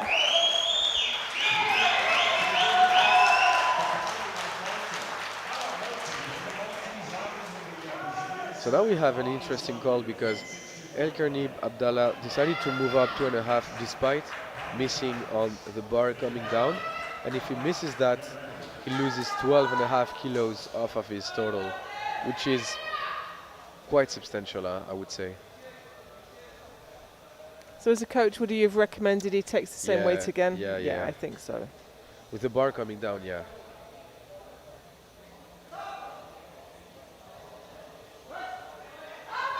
But Oh! look at that. Now, sometimes it's a conversation with the coach, isn't it? You come off the platform and say, look, I've just made a mistake. I can do it. Give me a little bit more. But he did get a yellow. And we'll see at the replay. Oh, expect an overturn. Probably. Yeah, probably. Which is maybe why he was able to move it that, jury overruled. And I think that's right, but right off the bench. It's hard for the side referees now. You're looking at so many things. You're looking at the head, the feet, the butt, the grip, the elbows. It's hard to pick everything up. Yeah. Yeah, so unfortunately he gets back quite a bit on his total with that 12.5 kilo miss. And we do find butt lift when you're struggling with the weight. The body recruits the legs and you try and push back. Yeah. Here's Oskars Paeglikans, Latvia, for 172.5. Oh, that's work, but it's still going. Yeah, unfortunately a bit too heavy.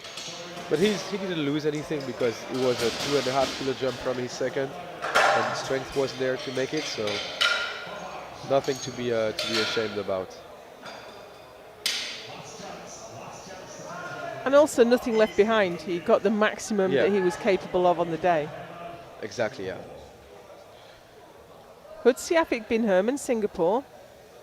Yeah. He's taken a 5 kilo jump, and this is what we said, this 7.5 kilo, then 5 kilo is fairly standard in this class. Yeah, exactly.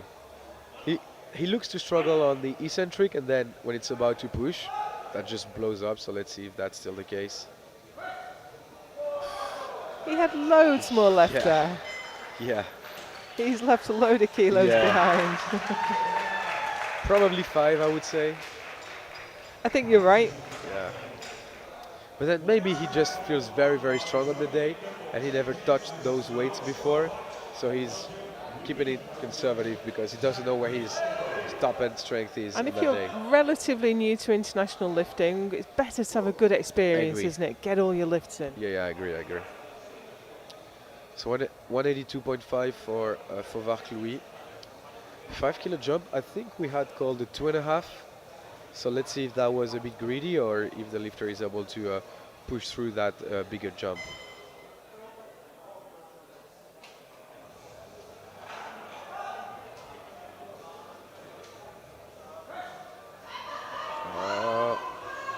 I think he jumped the command. I'm not sure, but I think there was up and down movement of the bar. I think his butt lifted.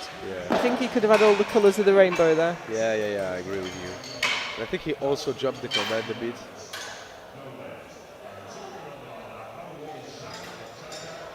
So now we have our first 200 kilo attempt bench on this flight for Zheng Haoro from China.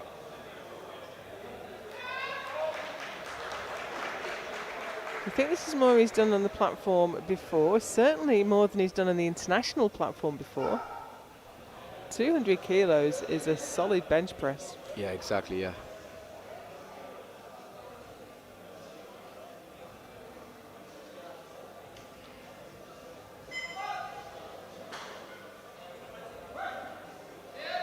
Oh, he got stuck there. Now we did actually see some 200 plus benches in the 74 kilo class the other day, but make no mistake, those are outliers. Most people in that class are not pressing that weight. Yeah, the 74 kilo bench podium was higher than the 83 kilo Yeah, I bench noticed podium. that. Yeah. So that says how deep and how strong that weight class is with regards to bench. Here's Matej Grilt, Slovenia. He has broken through the 200 kilo barrier, taken 202.5.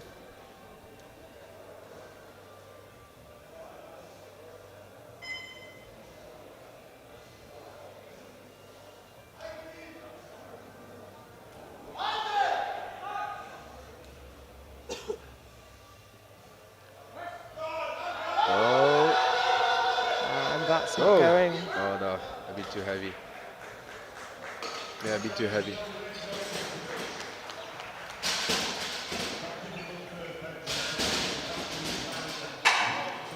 I didn't notice the first time around quite how uneven he was. He was so dipped towards the left there. Yeah.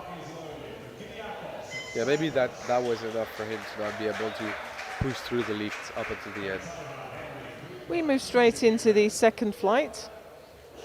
We have Mikhail Kyriakos with 150 kilos on the bar for Cyprus.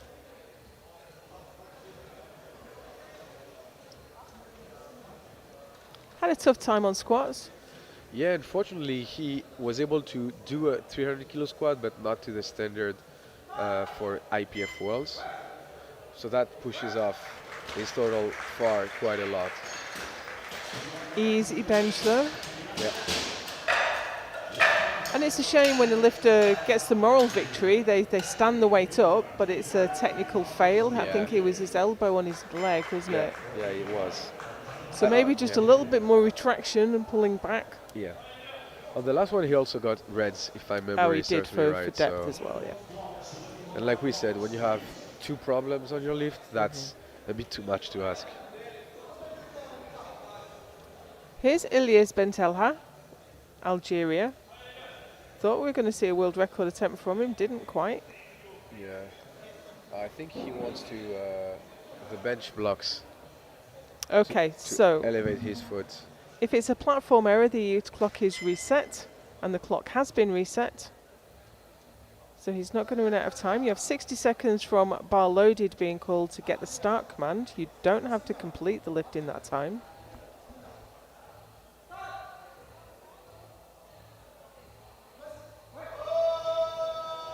I think I heard somebody say press, but I don't think it was the ref. Same. But I heard press. I heard press too.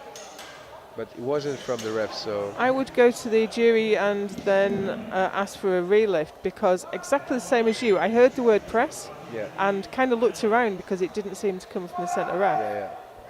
I don't know who said it though. Didn't seem to come from the audience. Maybe his coaching staff, I don't know. Maybe his coach.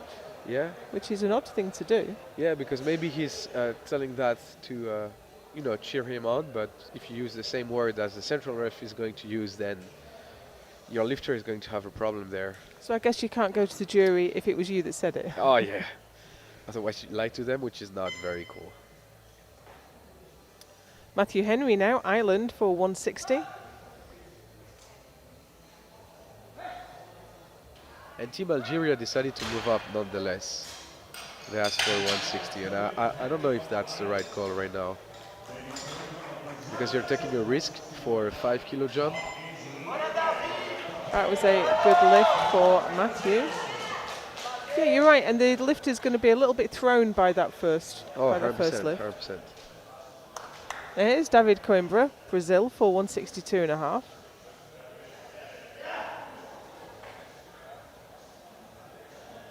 Didn't have his best time on squad. He looked strong, but unfortunately had his second two lifts. In fact, his second lift turned down and he didn't make his third. Yeah. We do see a little bit of ambitious number selection from David, despite his experience sometimes. Oh, easy bench. Very, very easy.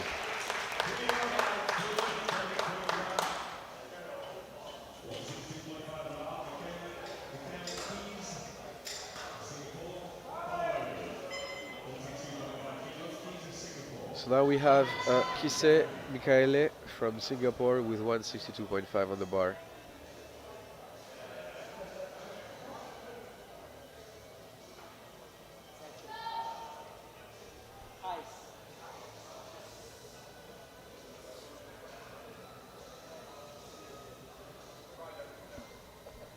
Missed his opener on squat, came back strong.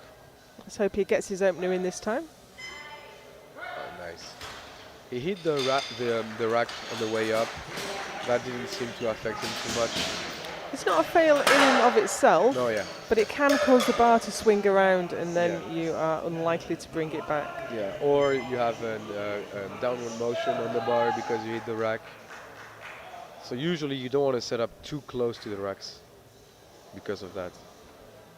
It's always a difficult one in equipped because you're so compromised in the shirt to get the hand out. Oh yeah. But if you're too far down the bench, then the hand out guy's got to deliver it so far down. It's always a difficult balance. Equipped, yeah, must be harder to balance on that aspect. So now we have Maurice Seal from Netherlands, 165. He had the time of his life on squats.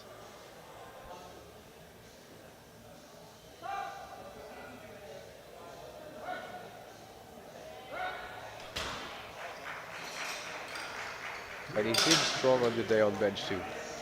Certainly does. He looks quite relaxed as well, which is great to see.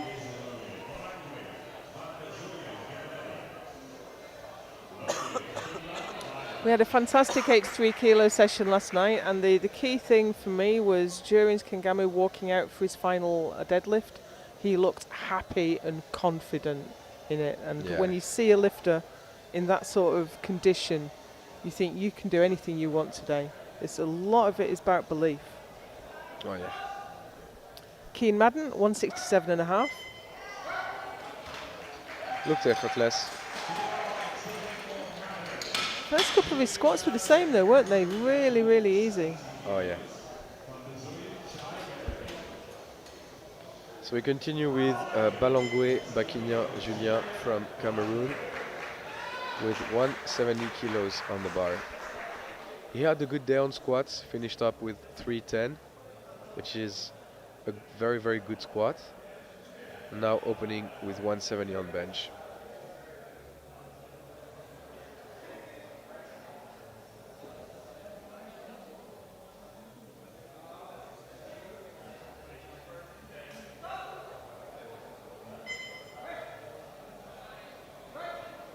Yeah, looks easy. Yeah, nice and easy.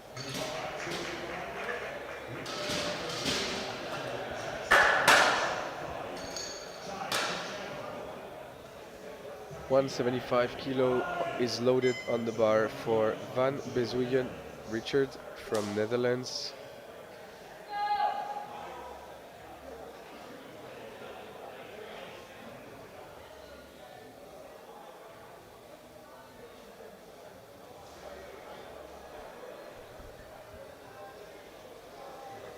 Taking his time to set up. Once again, it's very, very important. You want to have a good setup in order to have a good bench.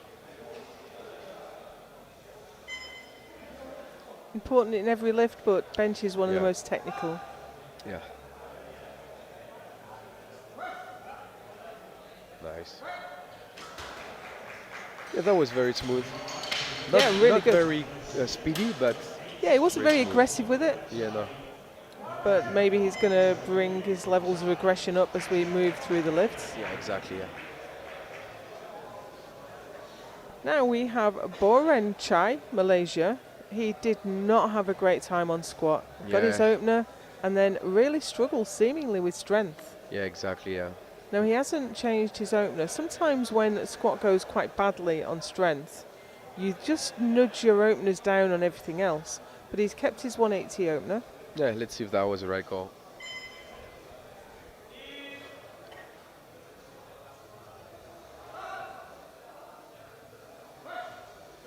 Oh, that looks easy. Yeah, no problems at all there. Yeah. Like we said, squats and bench, you don't use the same muscles, so maybe his legs were feeling a bit off today. But although you do use some leg drive, it's not as important as it is for a squat, obviously. Next out we have Andrea Cicero, Italy. He's looking for 182.5 to open his bench. That's just about 400 pounds.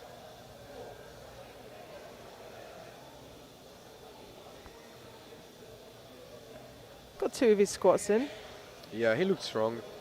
Just had a depth issue on his last one, but strength was there. Yeah, it seems that strength is here also on bench. Interesting technique, the way he's gripping the bench between his legs. I used to do that also. Yeah. Yeah, so basically it allows for a lot of leg drive, and since you're gripping the bench with your legs, You your won't butt, lift, your yeah. butt won't come off the bench. But you don't do that anymore? No, because the newer benches are not as pointy as the older ones, and so if I have to do it, I'm setting up too far back, Yeah. and then I'll push into the racks. So here's Yusuke Takeda, Japan. 185. We saw some risky moves for him on squat. Let's see how bench goes. Elbow depth seemed right on the line.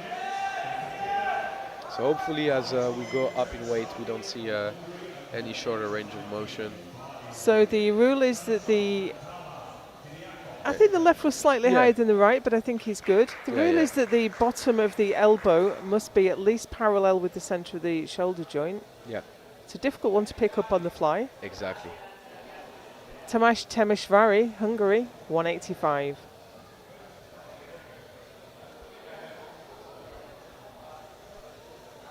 All his squats look quite easy. He just stepped forward with his third one, unfortunately. Yeah, lost balance, we assume. And I think with his bench opener, he's close to his squat number, which is insane. You see this a lot in equipped, actually. People bench more than they squat. Oh, really? Yeah. In equipped? Okay. Yeah.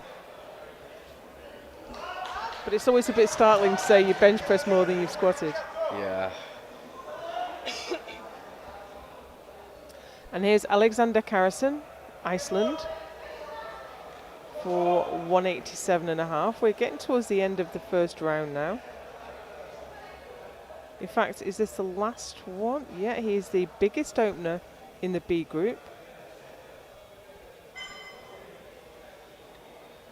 Very wide grip, standard grip to maximize your leverages.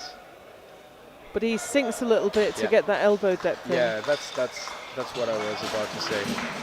So since the new rule with the elbow depth, a lot of lifters started to actually sink their bench in, which allows for a deeper bench depth. And It's important to note that the sinking is absolutely fine, not Yeah. against the rules. The infraction that you'll get failed for sinking if you sink after the press command. Exactly, yeah. But with sinking, usually you'll get a longer pause because the bar has to be motionless, and you have to sink the bar in. So you have to sink the bar, make it motionless, and then you'll get the press order from the central ref. And that suits some lifters better than others. And my failure point is right off the chest. So if I sink any, then it makes it really hard for me. Yeah. Here's Ilyas Bentalha. Missed his opener. Was it on butt lift? No, it was a press command. Ah, that's right, that's Yeah. right. But I think it's fine. And that 160 was right on the line. So that was a gamer's move there. Very slow in that last part of the descent to the chest. Yeah. So now we have Mikhail Kyriakos with 162.5 on the bar. His strength is there today, given that he squatted 300 kilos. Just wasn't able to meet the standards of the IPF world judging. And that's what we're saying, that's you have to get that experience on that aspect. And Cyprus has only just joined the IPF, Exactly, I think. Yeah, strength is there. Very easy. Yeah, like you just said, Cyprus has just joined, so probably a lot of their lifters, it's their first ever international meet. And it's one thing to train, it's one thing to do some local meets in your countries. It's something else to do international IPF events. So it's not just the lifters that are new to the IPF, the coaches will be new as Yeah, well, the the refs, referees will exactly. be new. Exactly, yeah. Here's Matthew Henry. He's gone up 7.5 to 167.5.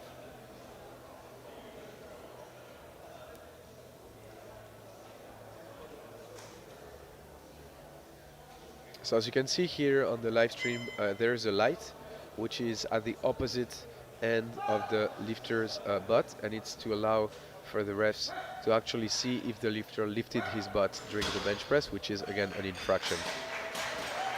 So if we get a side view replay, Yeah. then we'll be able to see, or rather, he doesn't lift his butt, so we won't be able to see the light shining through. Yeah, exactly. Yeah. But the butt cam takes no prisoners. If there's any lift, you see that Yeah, glint you of see light. exactly. That's very clever on the IPF part to have some of those techniques to really, because the goal is to make sure that the lifter completes the lift without any infraction. It's not to, like sanction the lifter. No, we're not trying to trip them up. We're not trying to trick them. We want the lifter to get the lift, but we Yeah. will be here with the red lights if they make any mistakes. Yeah. David Coimbra, Brazil, 170.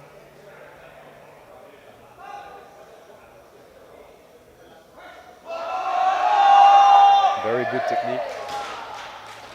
Very, very good technique. And 3 white lights. Yeah, I think he asked for 2.5 kilos more. That means that it was close to his limits in terms of strength for today. And sometimes it's also okay to recognize that as an athlete. You don't want to overextend yourself and think you're stronger than you really are on that day. Make a dumb call and lose a lot of kilos off of your total. I think you're exactly right. You have to react to what's going on the day. You're not always having your best day. Yeah, you have your plan and you have to be willing to adapt it down or up. If you're feeling stronger than you thought you would, then you move up, and if not, then you have to be able to move down a bit. Sil Maris, Netherlands, 172.5.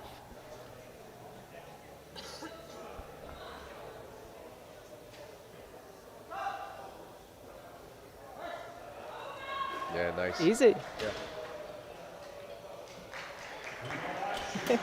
He's having a good time. He's Yeah. having the time of his life at IPF Worlds 24, which is good. Like you want to have the time of your life, not the worst day of your life at that moment.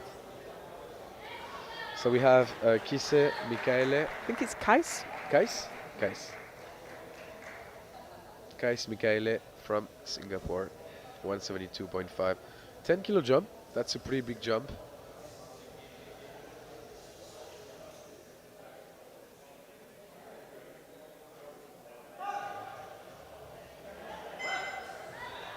Oh, that's work. Oh no, it's not going. He has quite a light touch point, so he's using energy to keep that Yeah. bar on his chest the whole time. Yeah. Maybe just draining the tank a little bit. Yeah, and also, a 10 kilo jump on bench, unless you feel fantastic, I think that's a risky move.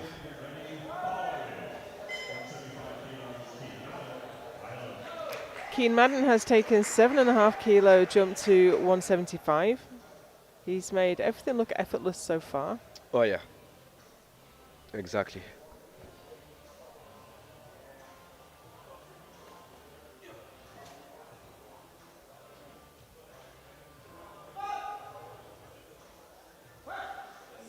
Why? Same. Did he rack it too Yeah, soon? yeah, I wasn't sure. Okay. We can't always hear the referee's command with our headphones on, but Yeah. he must have had the rack command, otherwise At the same centre time, ref. yeah, it was. But he was fast. Yeah.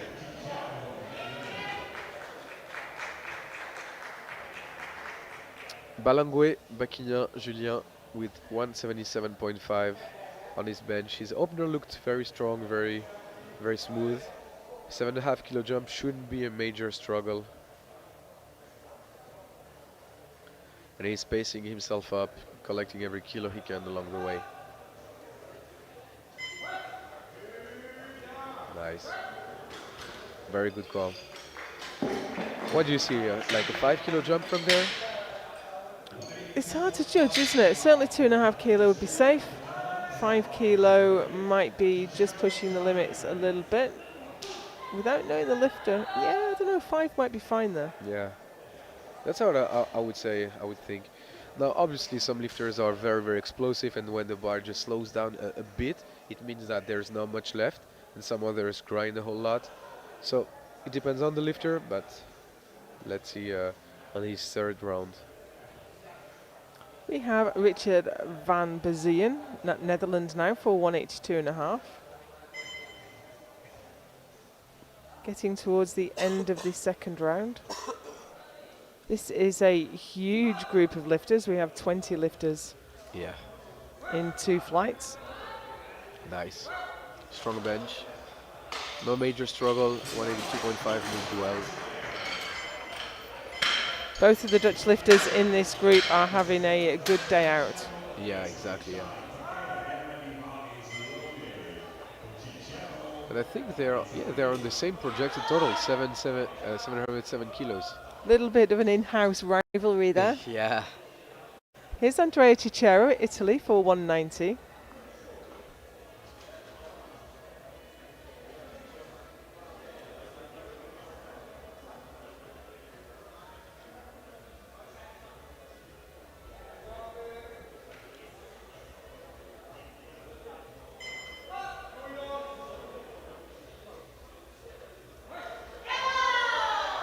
Nice.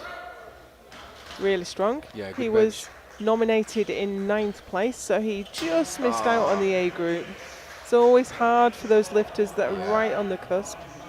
Yeah, unfortunately, yeah.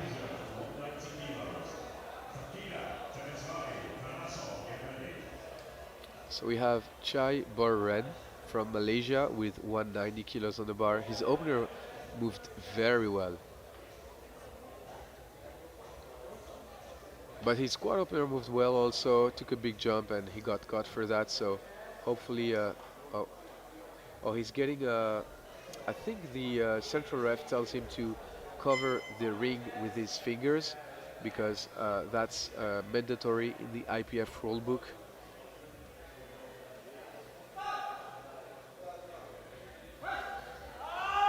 Nice. Yeah, and he's given himself a little bit of room to go up there as Yeah. well. And you know, the fact that the central ref spotted that where he's sitting means that he's a professional. He knows his job.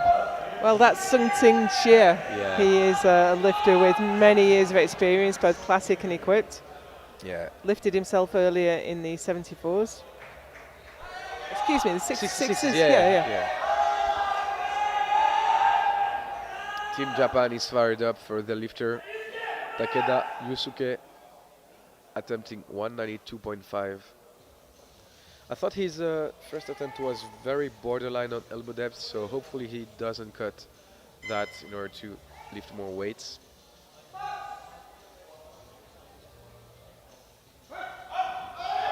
I think he's there or thereabouts.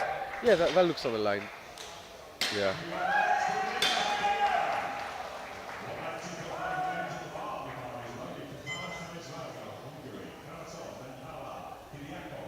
Yeah, it's exactly on the line, so that's good.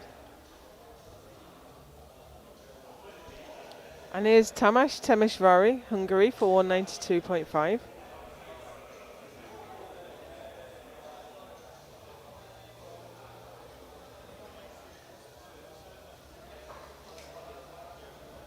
Quietly putting in a good performance.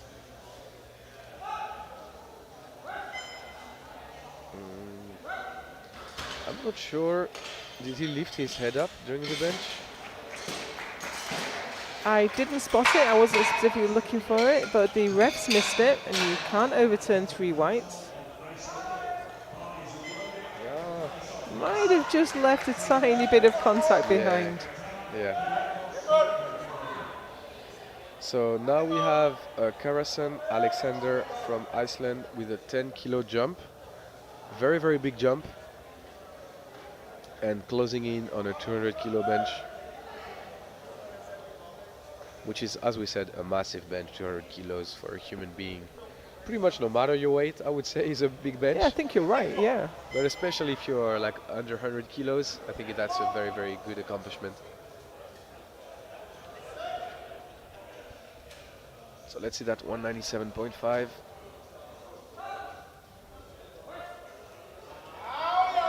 Oh, the left arm took a little while to lock. Oh, okay, so we have red from So one of the side refs. Let's see that. Oh, I don't know which side to see this back for now, but from the front maybe, because he got one for elbow depth.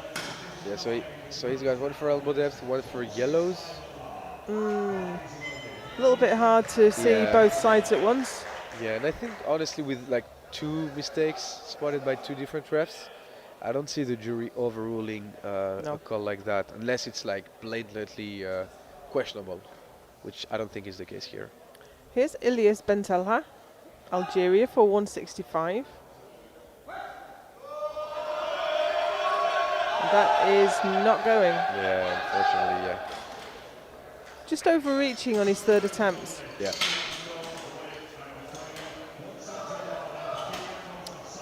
So now we have Mikhail Kyriakos from Cyprus, 170 kilos on the bar, a 7.5 kilo jump from his second.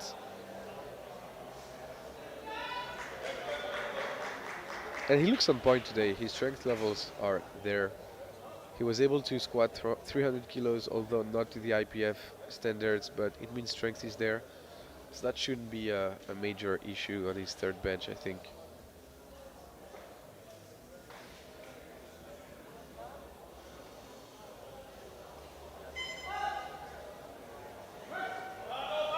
Oh.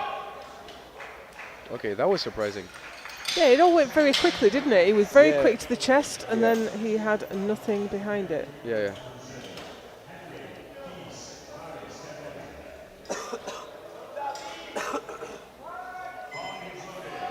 I think he just got his technique wrong there. He pushed a long way back with his legs. Yeah. And the support for Javi Coimbra is huge in the hall today. Yeah, I spoke with some of Team Brazil, and they told me it took them 2 days to get here. Wow. 2 days of travel. And seeing how many of them there are, that means a lot. That is a big deal. So they've all turned out to support their lifter. Only Yeah. gone up 2.5 kilos, which I think is a smart move. Yeah, exactly. Yeah.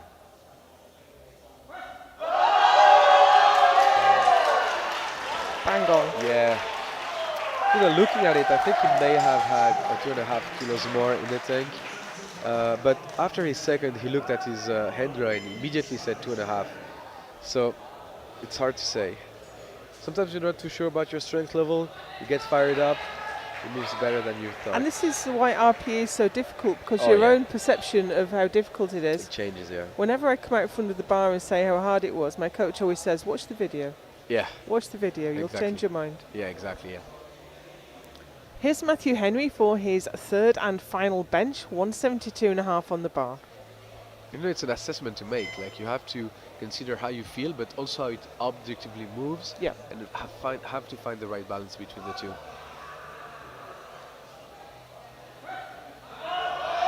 Nice. Great attempt selection from the from the Irish coaches. Yeah.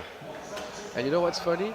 Is I think also we have the Netherlands battle, but we also have the Irish battle with Kian Madden also and Henry Matthews.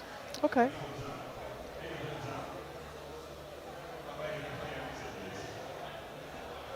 So we have Kais Mikaele from Singapore with 172.5, and The apparently clock is ticking and we're not seeing him, so I think he's Yeah. left this on the board and decided he's not going to come out for it. Yeah, I think it was a lot of work for the second attempt. Didn't come through. So it's a good opportunity to thank our sponsors. Eleiko, SBD and Visit Malta are our primary sponsors. And without their support, we could not put these competitions on. Eleiko are providers of the best platform equipment in the world, a lot of which you can see in front of you right there. SBD are the strength sports manufacturer relied upon by strength athletes around the globe. Visit Malta came on board after that phenomenal competition we had in Malta last year, and they are our very first destination partner.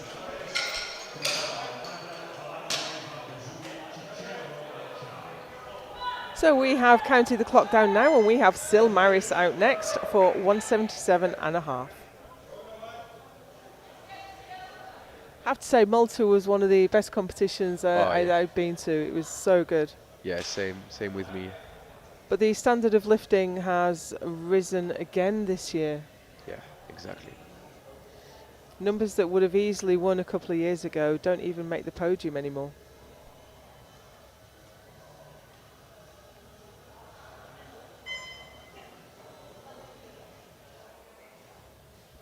We will be heading back to Malta for the World Juniors in August.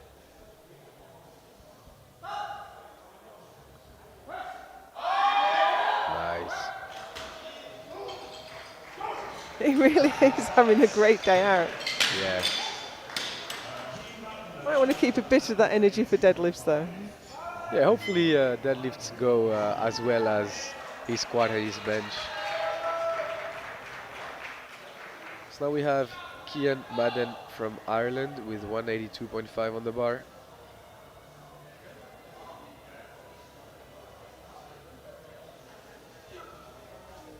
He's taking the same jump to his third as he did to his second, 7.5. Oh, nice. Lifting well within himself today. Yeah. He's even surprised. So now we have Balangwe Bakignan Julien from Cameroon, attempting 182.5. That's 5 kilos above his second attempt. You call the 2.5 kilo jump, I call the 5 kilo jump. Let's see how it goes. Yeah, the smaller jump is always less risky, Yeah. but the lifter and the coach know their capabilities.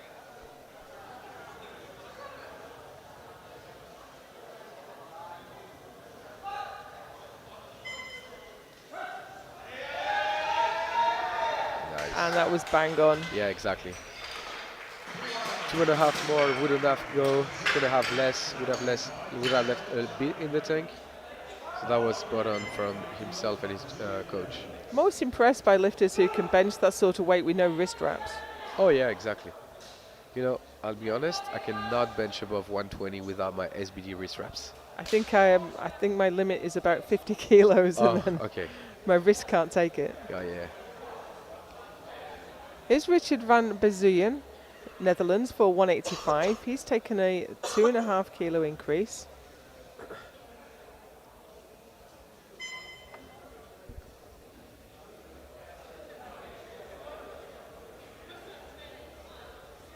Half a dozen benches remain in this session. Oh, nice, it's working. Nice. Got a small sticking point throughout the middle, but he was able to muscle it through and complete the lift. And he bags 185 kilos on the bench. Now we have Cicero Andrea from Italy with 195. A 5 kilo jump from the second. You know what? I think that may be a bit too much. I'm not sure about that one. Well, we'll see how it goes. Sometimes lifters make small technical errors that aren't Yeah, really exactly. visible from the outside, and that's where we have the conversation with the coach again. Yeah, exactly.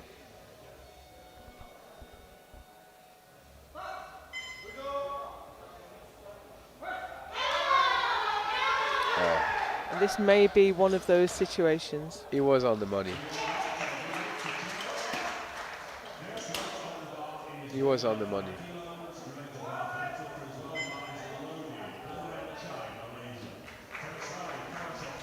Now here's Boran Chai, Malaysia. He's come back from a disappointing squat session. He's made short work of 180, 190. This is 195. Yeah, he's maybe covering ground a bit on bench after his squat event that didn't go his way. And like we said, you cannot like let it go after squats. You have to stay in your game. It's squat, but also bench and deadlifts. Just a bit too much. Just a bit too much. Oh, seems that he's cramping.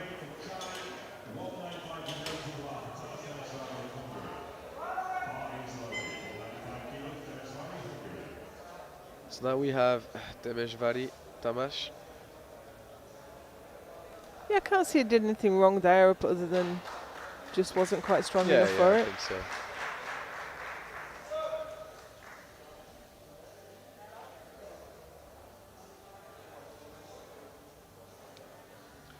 $195, and if he completes that lift, his bench is 5 kilos away from his squat. Wow. Yeah. I got No, stuck. quite. Yeah. So it's 7.5, not 5. But maybe he's coming back from knee problems or... Yeah, maybe. We never know for sure.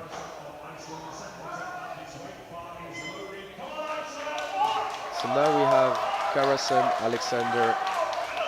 So on his second attempt, he got one red from one of the side refs and one yellow from the other, which means that his elbow depth and also his butt came off the bench. So it's a lot on the line. All kind of things going on. Yeah, and then 10 kilo jump, he has to be really precise with his execution.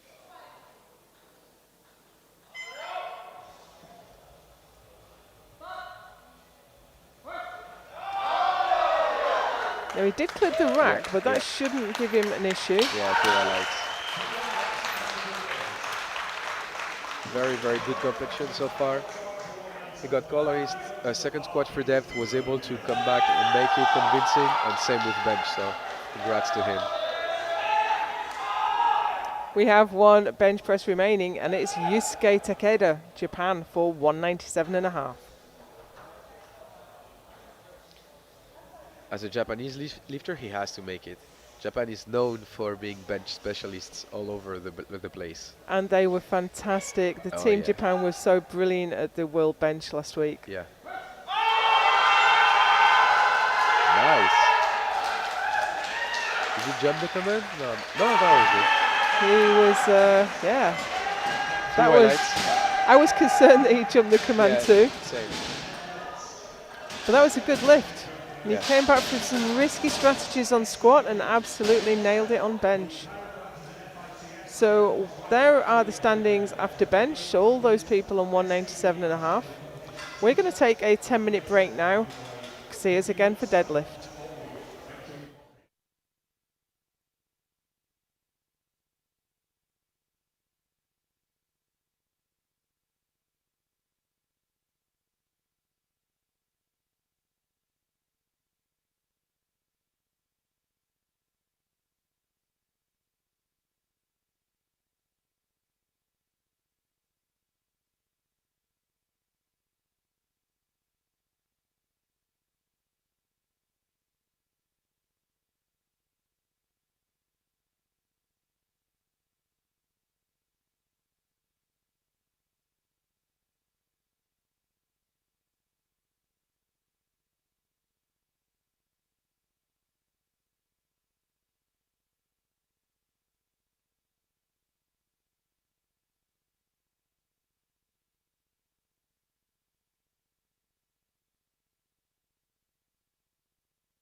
Welcome back to the IPF World Open Classic Powerlifting Championships.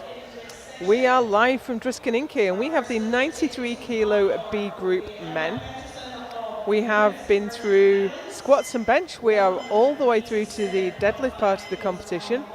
We have the subtotals on the screen for you right now. But of course we have another 8 lifters who will lift in the A group tonight as part of the Eurosport session. And here we go. This will move quickly now. Always speed up when we get to the deadlifts. And here's Emoy Peterson, 187.5.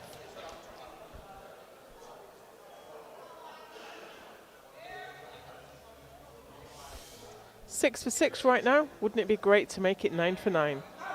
Yeah, that looked very, very easy.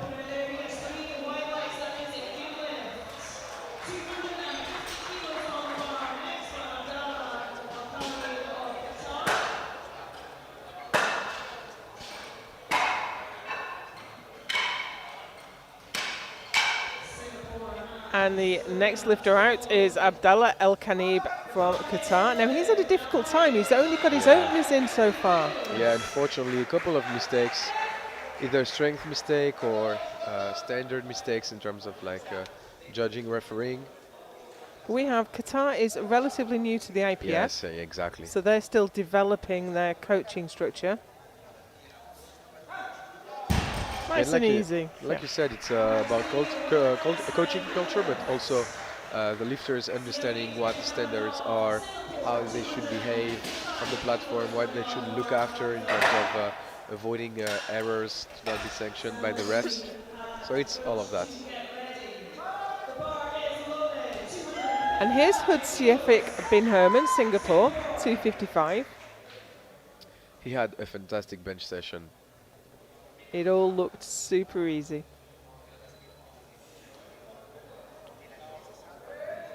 Well, that looks like a bit of work for an opener. Yeah, I think maybe deadlift isn't his favourite lift. Yeah. He seemed a bit thrown off by it, so hopefully he's able to rally back and have a better second attempt. I don't think he got his position right at the bottom there. Yeah, maybe. And now we have Sim Samalkivi, Estonia, for 255.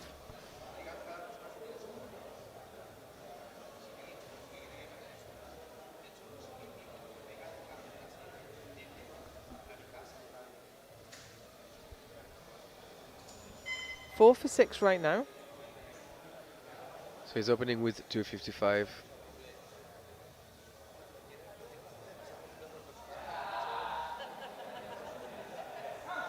Nice.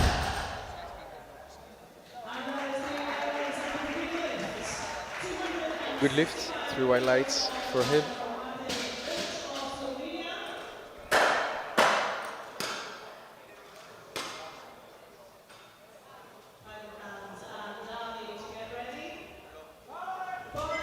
And now we have Mataj Grilts, Slovenia, for 265. Lift's had a bit of a mixed day. Yeah. 3 for 6. Yeah, exactly. 265 on the bar. And he's late to the platform. But on deadlift it's not as important, is it? On the other lifts maybe you could be asked to rack the bar. Yeah, exactly. Exactly. On that it's fine. Good opener.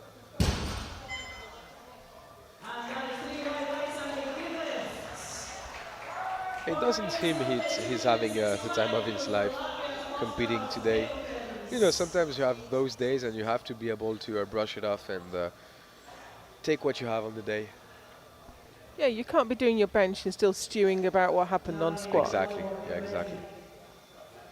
I did that mistake a couple of times in my earlier competitions, and those were the worst competitions I've ever had. Because you couldn't put it behind you. Exactly, yeah. So you have to be able to do that as an athlete. Oskars Paeglikans, Latvia, 4.265.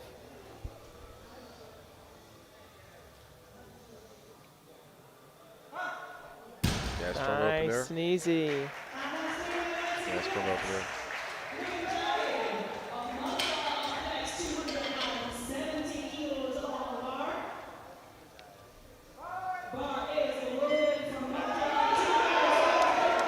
And the noise levels rise as we have a Maltese lifter come out. This is Jürgen Daly for 270. He had a rough start with squats. He was able to gain some momentum back on bench, so hopefully he's able to carry that momentum. That was a lovely opener. Yep.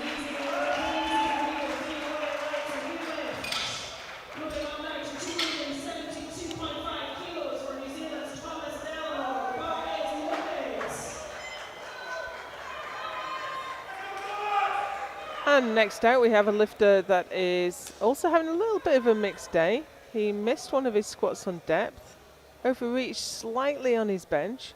Yeah. Looking for 272.5 to open his deadlift. Yeah, nice. Very smooth opener. He has a lot of room left in the tank, I think. I wouldn't be surprised to see a big jump, like 15 to 17.5 maybe jump. Okay. What would you say was the standard sort of jump that people would make in this class? Maybe 12.5? Yeah, I would say around 15. 15? Yeah. Then, you know, some lifters are definitely not like quote-unquote deadlift specialists, and they'll maybe take some smaller jumps, but a good deadlifter on this weight class would probably take that. Because if you don't take those big jumps, it means that you're doing very heavy attempts, and you cannot do like 3 very, very heavy attempts on deadlifts with around 300 kilos or above. So usually open, nice conservative, you assess your strength level on the day, and then you jump accordingly. Here's Nkasinati Ntuli, South Africa for 280.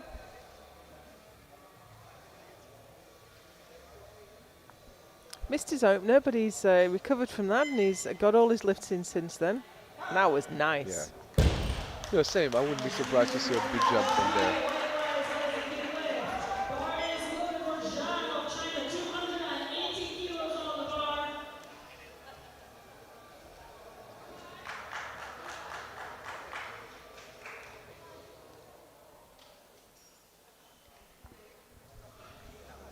Haro Zhang, China now for 280.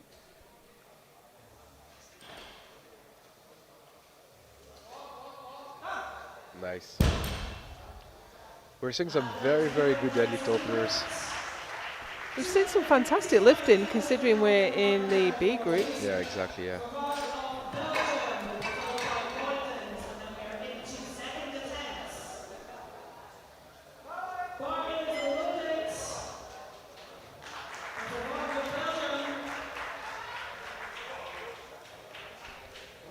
Now here's Louis Fauvac, Belgium, 295. He's only missed one lift so far.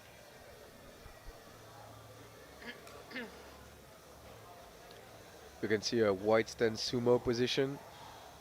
And given his squat that was also wide, makes sense to see him lift this way.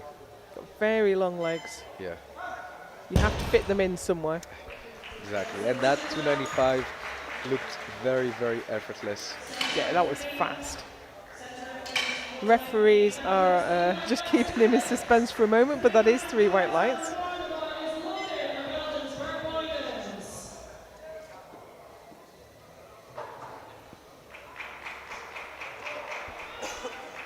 Here's Bert Boydens, Belgium, for 300. This is a big opener. Yeah, exactly, yeah.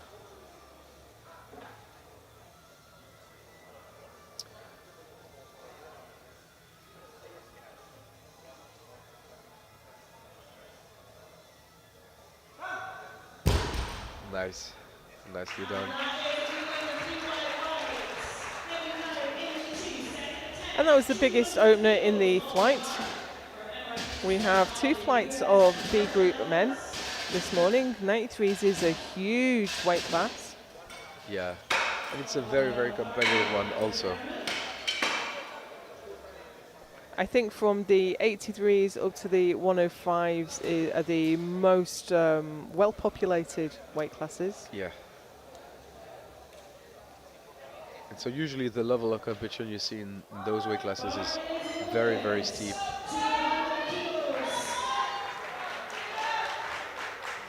So 200 kilos for Emoy Peterson from the US Virgin Islands.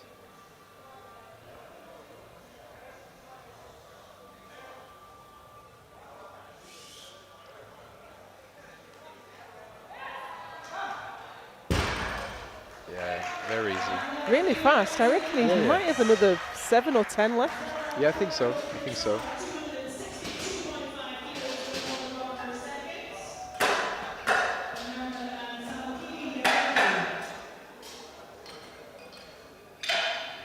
And yeah, we can see some big jumps that have been taken by the lifters from their first and the second. We can see 20 kilos. Yeah. And I guess it depends how you train as well, if you're Yeah. accustomed to taking those big jumps or Yeah. not. This is Abdallah El Khanib, Qatar, for 262.5.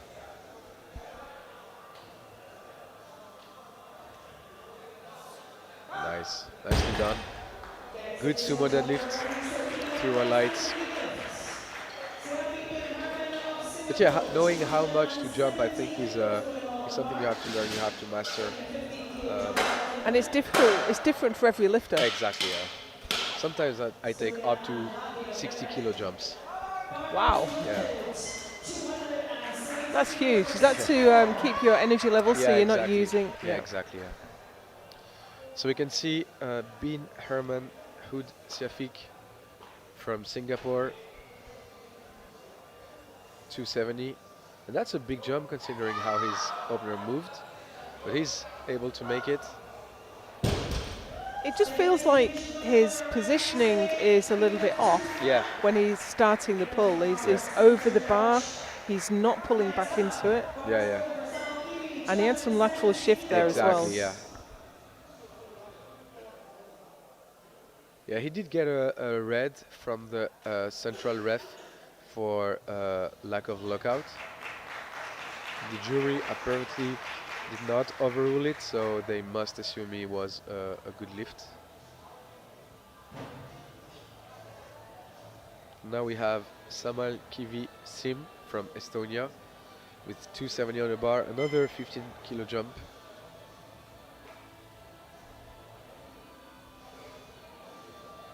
His opener was a bit of work at lockout, so hopefully that one is a bit better.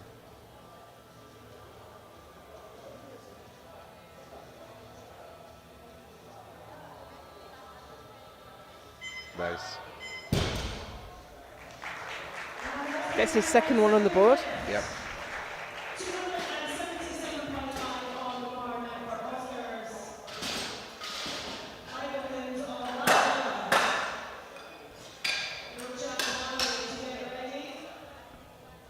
We have Oskars Payaglikans from Latvia out next for 277.5.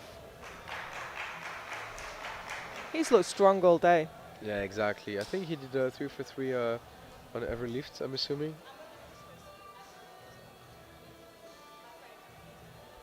And we missed his last bench. Oh, okay. Yeah. But it was 2.5, so Yeah. didn't lose a whole lot. He's having a good day so far, so hopefully he's able to continue. Yeah, nice. Yeah, through our lights. Good lift for him. I don't know how much more left he has in the tank though, maybe 5. 7.5 would seem like a bit of a push. Yeah, I think you're right. I think 5 would the be call. safe. Yeah. Mataj Grilc, Slovenia for 282.5.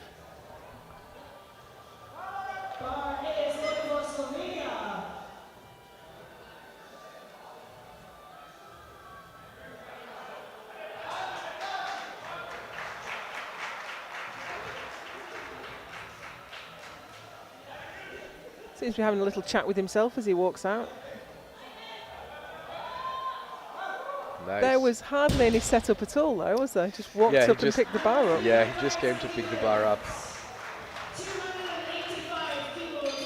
That was a good lift though, through our lights.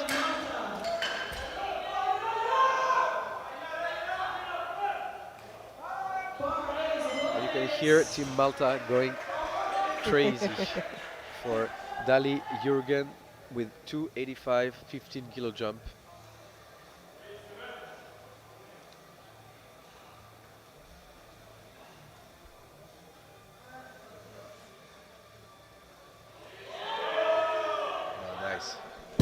just slowing down at the lockout there. Yeah, that's usually the case with lifters with short arms. As you can see, his arms aren't very long, and he also has some big legs. So there's more friction, especially at lockout, which makes True. the lockout a bit harder. And traditionally, conventional deadlift is fast off the floor Yeah, and hard exactly. to pull back in. Exactly. Thomas Delamore, New Zealand. 20 kilo jump. Yeah, that's a big jump, isn't it? Yeah, but his opener looked very smooth. So I'm not too surprised, I must say. This is 292.5. If Rory Lynch has let you make a 20 kilo jump, Yeah. then all is well. Yeah. And all is indeed well.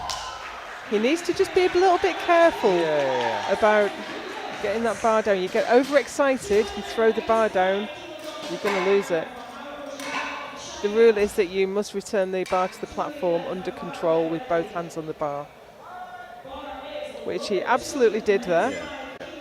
But you can see the excitement, and in training, you know, you throw the bar down and you cheer. Yeah, you have to be careful about it, like you said. Haro Jiang, China, now for 295, 15 kilo jump.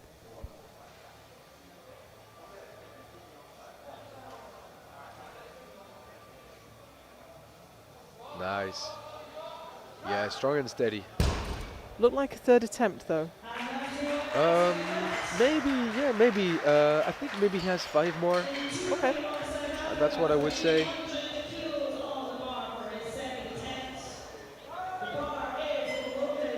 And yeah, as we've been saying so far, we can see some very big jumps from openers to second attempt, and the goal is pretty plain and simple: is to save energy, not make some big pulls in a row, and not overextend and over fatigue yourself. And another 20 kilo jump here, Panna. Yeah. Nkasinati Ntuli from South Africa has gone up to 300 for his second. Nice. And he still has some room left. I think he does. I really like the way he pulls in to the bar. You can see his lats get tight and everything tighten up just before he pulls. Yeah, he's pulling the slack off that bar correctly, and that sets him up for good technical execution, which allows you to really push your body to its limits in terms of absolute strength. Now here's Louis Forvac, Belgium, for 307.5. He absolutely smoked 295. Yeah.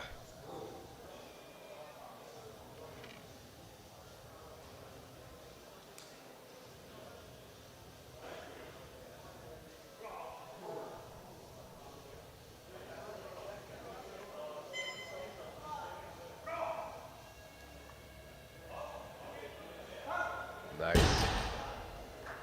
Slowed him down a little, but he's still got a bit in reserve. Yeah, I think he locked his knees a bit too early, which drove him forward a bit. So hopefully he's able to correct that on his third pull, because otherwise I think he might be in a tough position.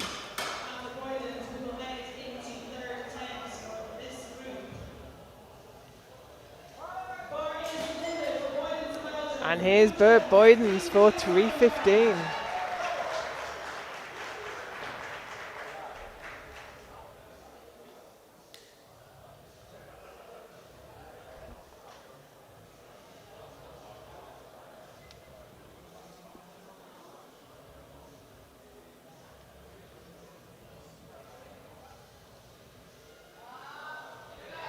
Nice.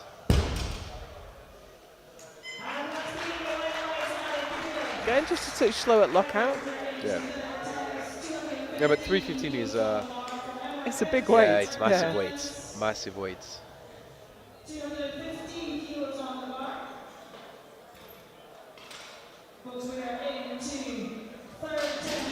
So the third round now of the first flight of B group men. It's quite a mouthful.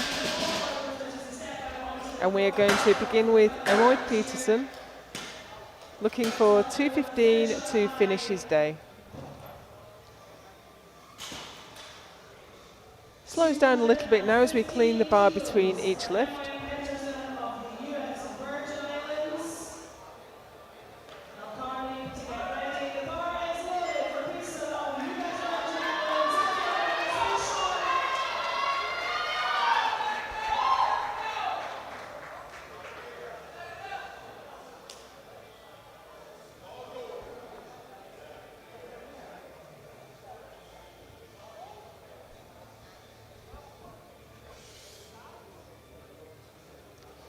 So 2:15.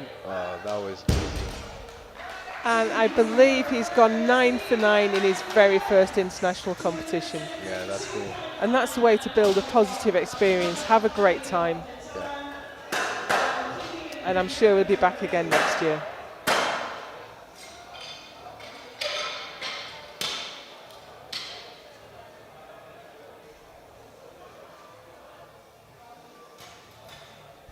Here's Abdallah El Khanib, Qatar, taking a 10 kilo increase to his third, 272.5. If I'm not mistaken, 272.5 is 600 pounds. I think so. That thought went through my head, but I wasn't certain, so I'm glad Yeah, you said it. I think it is. I think it is.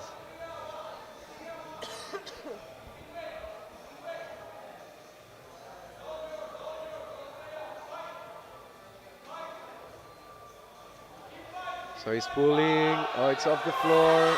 Lockout. Nice. Let's see what the judges have to say. Now he has got a blue card. That can be either for up and down movement of the bar or supporting on the thighs. Yeah. I think there was a dip, you know. Yeah, I'm not sure. I'm not sure. Let's see if the jury is content with it. I can see there's movement there, but I don't. Yeah, there we go. I do think there was. It was so tiny, Yeah. but I do think the bar dipped. Yeah, unfortunately. Now the coach is going to the jury table, but the jury's decision is final. You can't. Yeah, it's for me it doesn't make any sense because you're going to the jury table to make them overrule something they already overruled overruled. themselves. So Yeah. that's the weirdest thing in the world to do to me. But I mean, I can understand if you don't know why there was a failure, go and yeah, have it yeah, explained to you. But he's arguing the toss with the jury, and that's not going to get him anywhere. 100%. Sim Samelkivi, Estonia, 4275.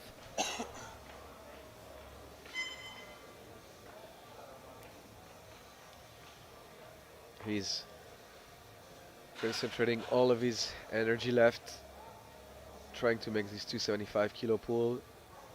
Oh, nice. Oh, so close. Yeah, that was very, very close, unfortunately. I think his timing was just a little bit off there. Yeah. And you make a good point. They've all put in max efforts on squat and bench, and we get to this point and the tank is empty. Yeah.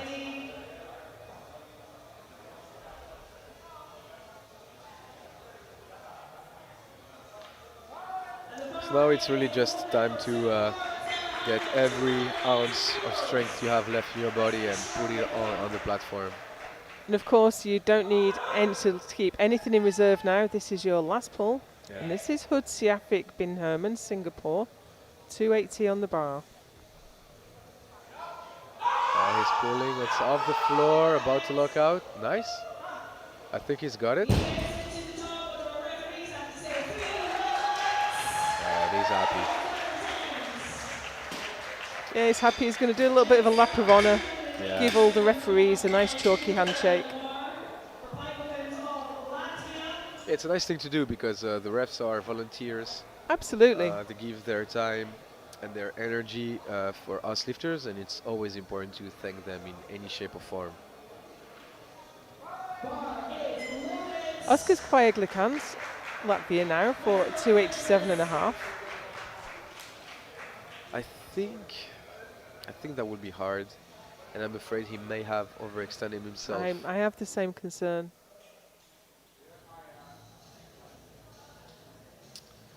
Hopefully he's able to give it his absolute best.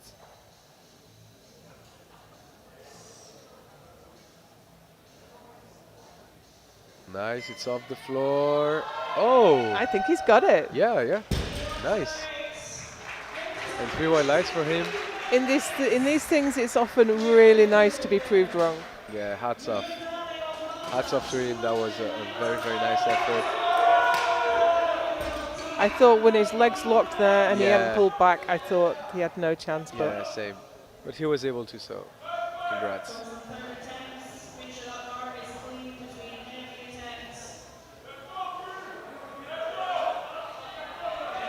now here we go with Jürgen Daly, his final lift of the day, 295.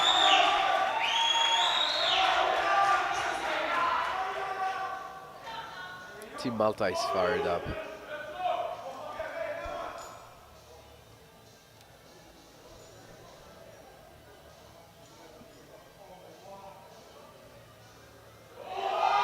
Nice. Oh. And I think he's got it.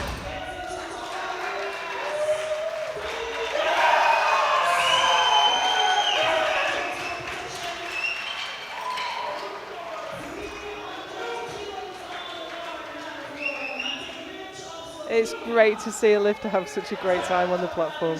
Yeah, he's happy.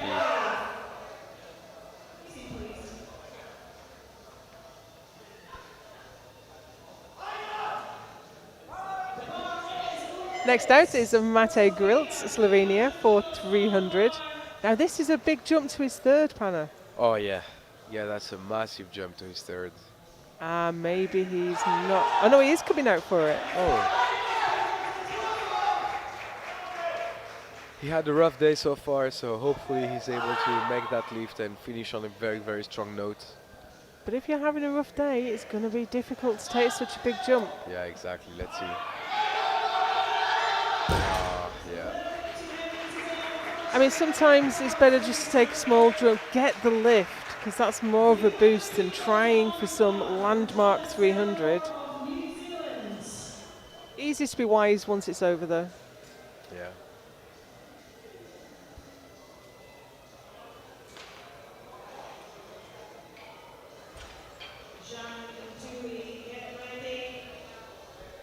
And we have another 300 kilo pull on the bar. It's Thomas Delamore.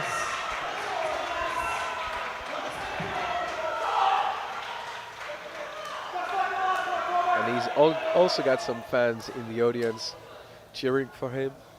He's got a pretty good day so far. He has. And he's looked strong on deadlift. Yeah, exactly. His second pull was very, very smooth, very strong.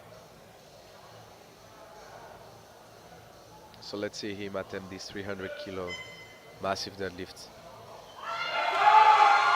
Oh, nice. That was lovely.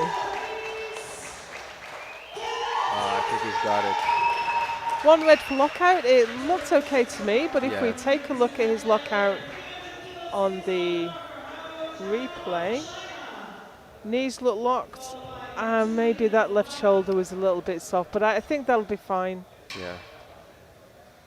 I'm just casting a wary eye over to the jury table. They are discussing it, and they've overruled it. Soft shoulders. Yeah. What a shame. That was not a popular decision with the crowd. Yeah, unfortunately, yeah. So now we have Zheng Haoro from China attempting also 300 kilos. So far, everybody that has attempted 300 hasn't made it. And unfortunately, the run continues. yeah. Sometimes it's a bit arbitrary, but because it's a round number, Oh yeah. you want to push for it, even if really the number is 295 or 297 and a half. Yeah, exactly. But you know, then you can say to people, hey, they lift 300 kilos. Yeah. Not 295 or 290. It's 300. You know, it's a milestone in every athlete. It really is. Notebook, I would say.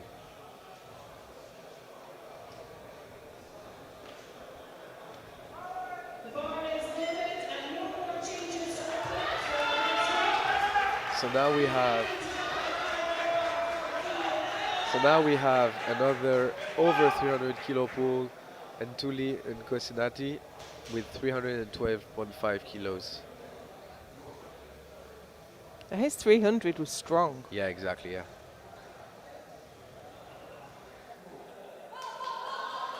Nice. Oh, nice. That was really on the line. Great attempt selection there. Yeah, exactly.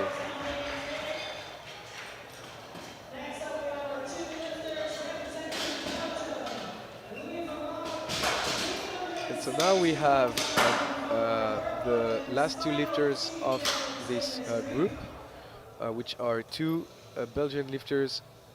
First going up is Fauvarc Louis with 317.5 kilos on the bar. And they're still on the same total, 737.5. So we may have a battle in our hands with the Belgians. Louis is the lighter in body weight, but when it's an in-house battle and a friendly rivalry, then Yeah. body weight doesn't come into it. Yeah.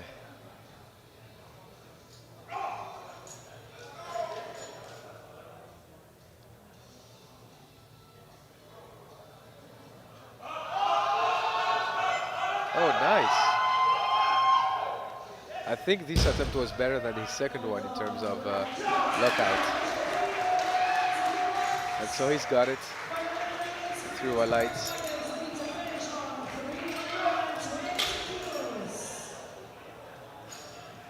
And these are huge deadlifts. We look at the world record at 373.5, but that is such a wild outlier. Yeah, absolutely. Anything over 300 is a good pull in this class. I don't know who has the world record. It's Chase Mitchell. Still? Chance Mitchell? Chance still? Mitchell, yeah, from The US. 2022. South Africa? Sun City, yeah. No one's touched it since. Yeah, that's a massive pull to be touching, 373.5. Here's a Bert Boydens looking for his bragging rights in his team with 320.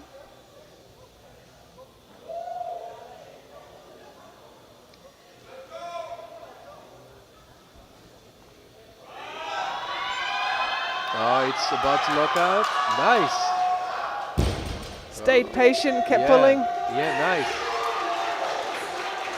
And we talk about patience in these situations because the temptation is to lean back, your knees unlock, Yeah, exactly. and it all goes wrong, but he just kept pulling.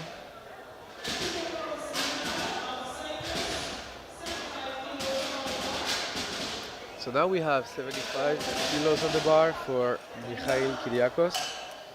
We saw him clutching his hamstring, Yeah. didn't we? Yeah, exactly. On his last squat, unfortunately. And from what we can see, it might be an injury. So he's taking 75 to be able to lock in a total and probably move on for another competition later down the line. Absolutely the right move, though. Yeah, There's no point injuring yourself. yeah. And I doubt we'll see him again. Yeah, unfortunately.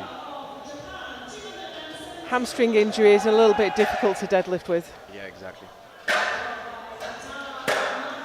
So now we have Takeda Yusuke getting ready for his opening pull, 270 kilos on the bar. He had a good day so far. He has. Yeah. He's been a little bit out on the ragged edge a few times, Yeah. but it's paid off for him. We have the team of two Yusuke's. Yusuke Takeda on the platform, Yusuke Sataki coaching.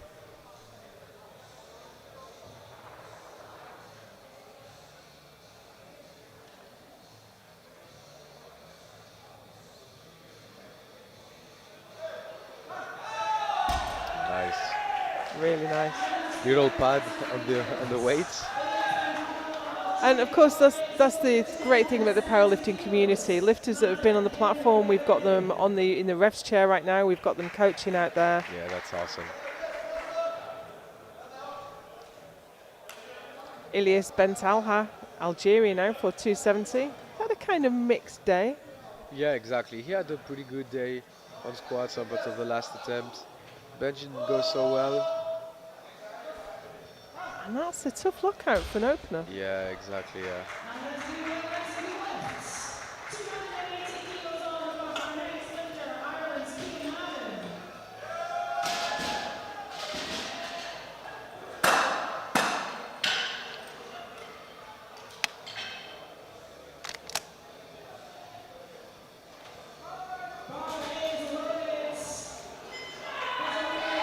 Here's Keen Madden now, 280 on the bar. I wonder if he's going to actually try to extend his deadlift a bit. Everything's looked so easy for him. Exactly.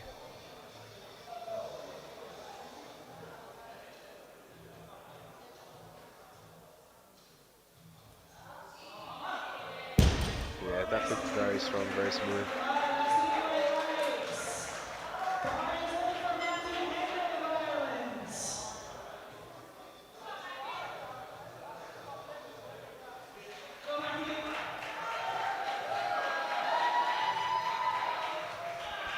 His teammate is next out, Matthew Henry, for 280.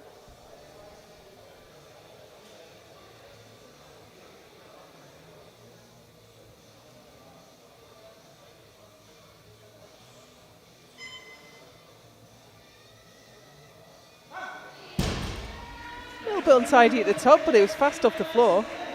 Yeah, so far all of the openers have looked very, very convincing, very strong.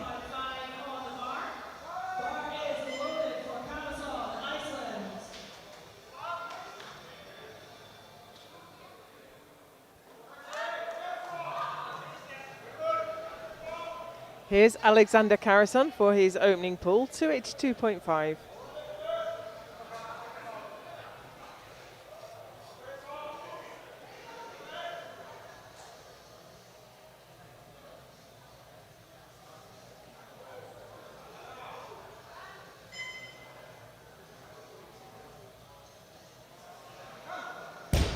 Yeah, very easy opener. And you know, on deads, that's usually how you want your opener to look, because again, as we saw with the previous group, a lot of the lifters actually take some big jumps. So you want your opener to be very smooth, and then you can assess, okay, today I feel strong, I'm strong enough to load whatever we need to start chasing some placings, you know.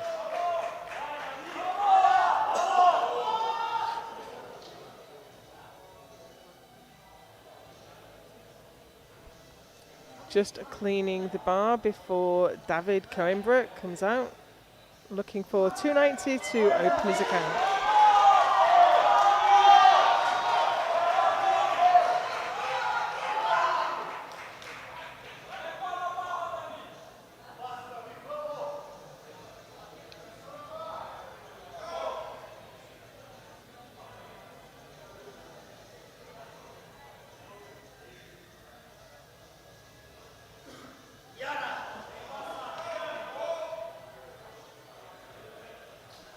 You can see him setting up sumo hook grip.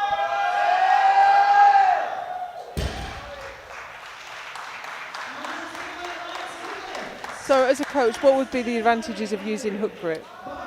So usually especially with sumo, the hook grip allows you to have an overall better position because you have a better symmetry with your arms being in the same position, whereas with a mixed grip, you may see some sort of windmill deadlifts where you lose balance.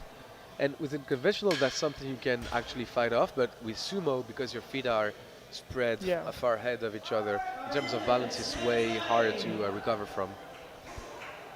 As long as you can bear the pain in your thumb. Yeah, exactly. Which I've never been able to do. Me neither. Me neither. Tamás Temesvári, Hungary, for 290.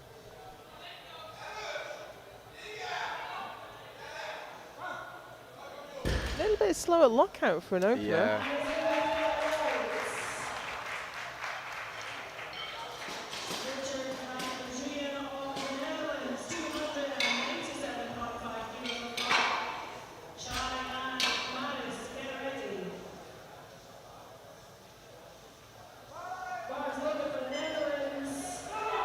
Here comes Richard van Bezien, Netherlands, for 297.5. This is our last opener below 300. Yeah, that's insane. And we're still in the B group. Yeah. So imagine the kind of lifting we'll be having tonight. Yeah, smooth opener.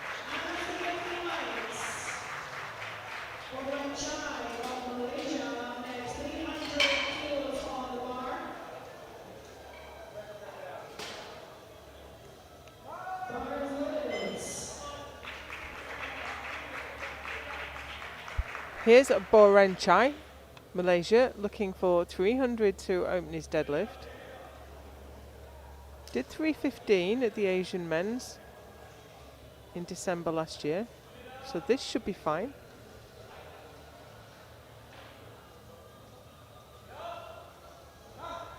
Nice. Fine it was. Yeah, nice.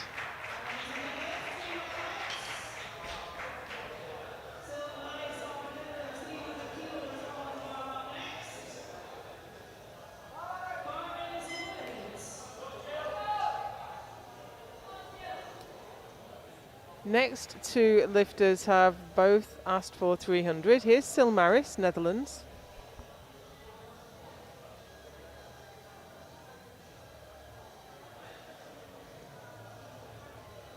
I've enjoyed watching him today. Looks like he's been having fun. Yeah, exactly. I think he's 6 for 6 so far. Had a very, very good comp. Nice attempt selection choices.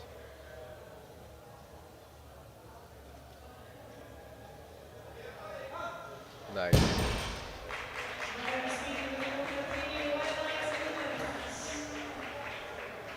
He's so relaxed. He's like he's lifting in his home gym. Yeah, exactly.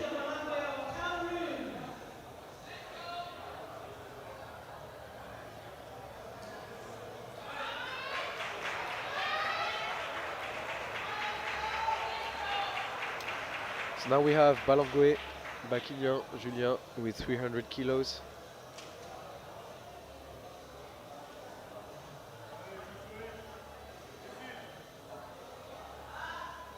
Yeah, nice. That was really smooth. Yeah. Tons more to come for him. I wouldn't be surprised to see a 20 kilo jump from there. Wow. Yeah, I wouldn't be surprised. Let's see the kind of strategy they want to play with his coach, but that wouldn't surprise me. Here's Andrea Cicero opening with 305.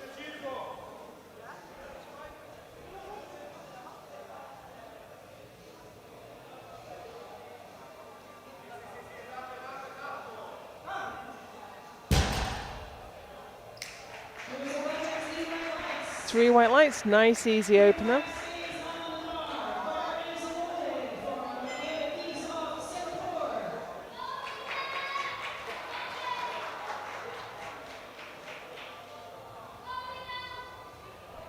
And then also with 305, it's Mika Kais, Singapore. Yeah, biggest opener of the flight.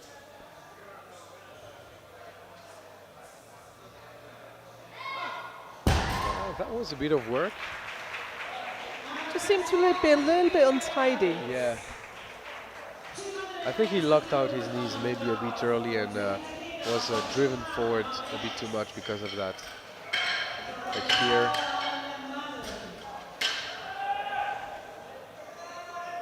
I think he's got a little bit more of an open stance than a lot of sumo lifters. Yeah.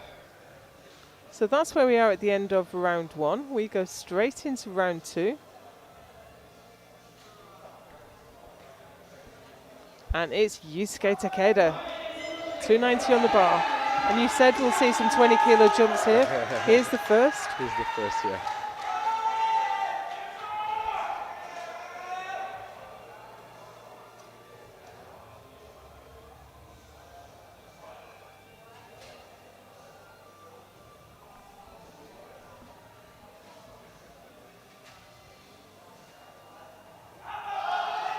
Oh, nice.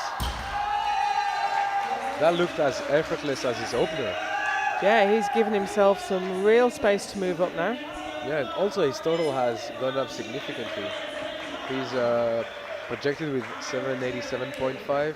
So if he's able to make another big jump like that, he may be closing in on the 800 kilo mark. So we have Bentala Ilyes attempting another 20 kilo jump. Oh, nice. And maybe that's just his style. He's just very, very slow pulling back into lockout because his Yeah. opener looked very similar. Yeah, exactly. I was about to say 20 kilo jump with how his opener moved. That seemed a bit too much, but apparently that was exactly what he needed.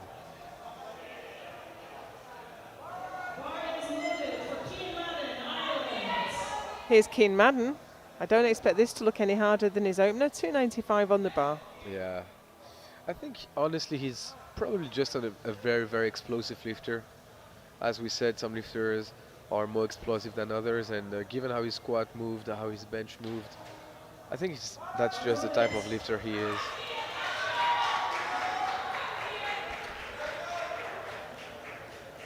So 295.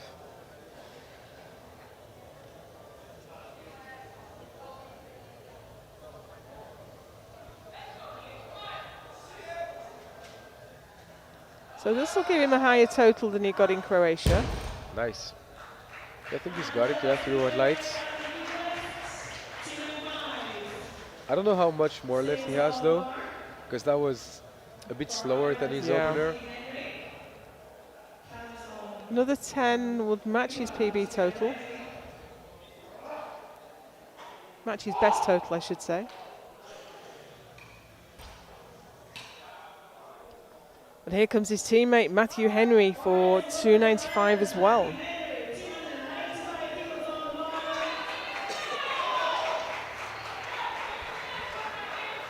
And Team Ireland is fired up about supporting their lifter. They're always noisy in the crowd. Yeah, exactly. You hear this huge, huge racket coming from the crowd, and you look over and there's only 2 of them. Yeah. Yeah.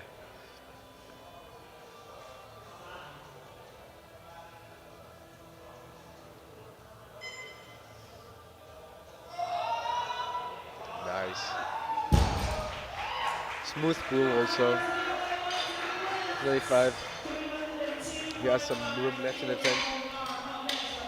They can have some fun in the 3rd round now. Oh yeah, for sure.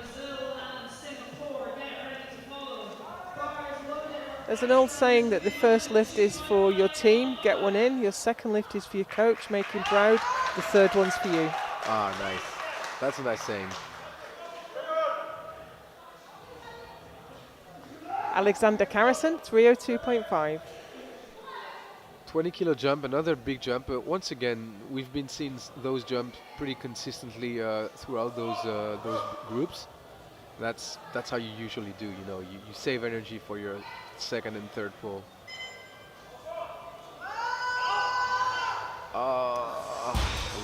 Grip at the lockout. I'm worried about the lockout Nah, too. Oh, he still got one. Okay. But he got one from the left-hand side referee who was looking at that from a very different angle. But if you look at his right shoulder, it never really went back. Yeah, from this side. Yeah, he just slumped into it. You just want the chest up and out a little bit. It brings the shoulders back. Yeah. So now we have a 20 kilo jump for David Coimbra. That's a big jump. Now his 290 was a bit of work. He's a great deadlifter though. Yeah.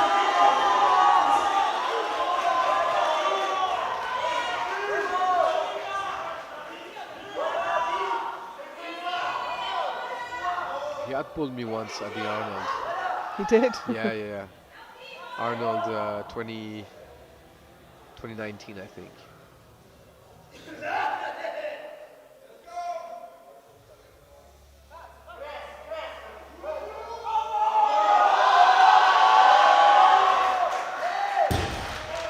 Let's see that lockout, through our lights. Yeah, that was quite an efficient pull. Didn't lean it back, didn't do anything he didn't have to do, just straight to the top. And I'll be honest, I think that looked as smooth as his opener, and his opener was 20 kilos less than that, so maybe he has another 20 kilos left in him, who knows? That would be quite something. Oh yeah. Here's a Mika Kais, Singapore, 4312.5. Yeah, so pretty small jump. Like we saw, his opener didn't move as quickly as maybe he would have liked, which is maybe why they didn't take too much of an aggressive jump. So that's how that moves.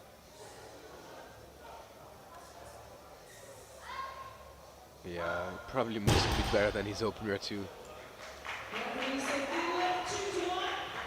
Did get a red card for lockout, so generally you see the knees not locked or shoulders not back. So let's see if we can see what the referee saw. No, that looks good to me. Yeah, that's what I was about to say. That looked locked to me too. Here's a Tamashvari, Hungary, for 312.5. And you know, I'm not too sure about that one. His opener looked a bit soft. It's sticky, yeah. Yeah. So hopefully that's the right call. Maybe he's able to change some technique. Oh yeah. Yeah, when your opener hasn't gone super fast and you put 22.5 kilos 22 on and it, a half, that's quite ambitious. yeah, that's a lot.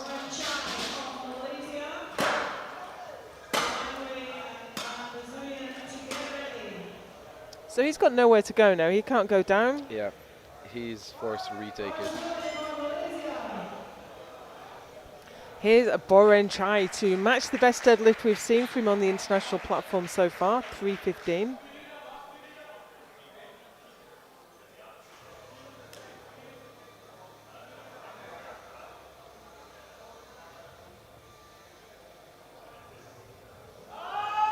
Oh, yeah. He's just not having his best day. You know, he's Yeah, travelled a long probably. way. Yeah, exactly. Travel, weight cuts, like we said, the stress of competing at Worlds. And you travel from Malaysia to the Baltics, and the food is very different Oh, indeed. 100%. So now we have Balangwe Bakinian Julien representing Cameroon, attempting 317.5. Had called the 20 kilo jump, that's a 17.5 kilo jump. So let's Pretty see. close. Yeah, let's see that. Yeah, nice. Where do you think his top end is? I would say around 330. Wow. Yeah, I think so. Given that moved pretty close to how his opener moved, which was 17.5 under. Yeah, I would call around a 330 kilo pull on his last one.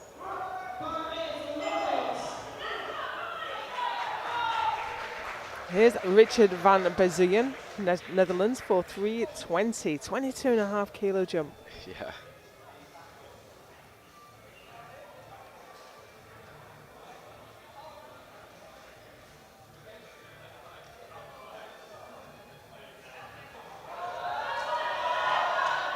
Nice. He's got it, but I think he's close to his top now. Yeah, he is.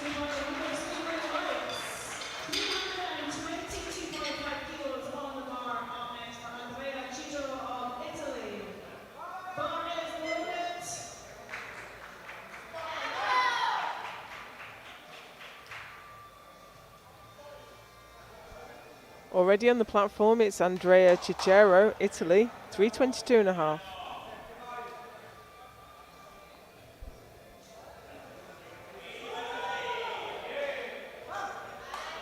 Nice. Yeah. Very good pull. Now he's done as much as 330 in the recent past.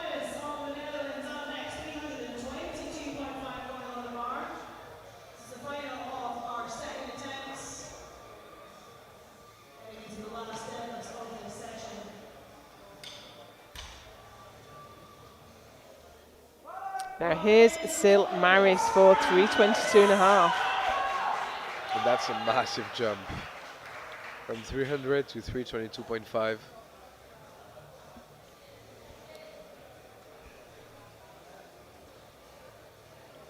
And so far he's having probably the meat of his life. I think so. Lifting so well.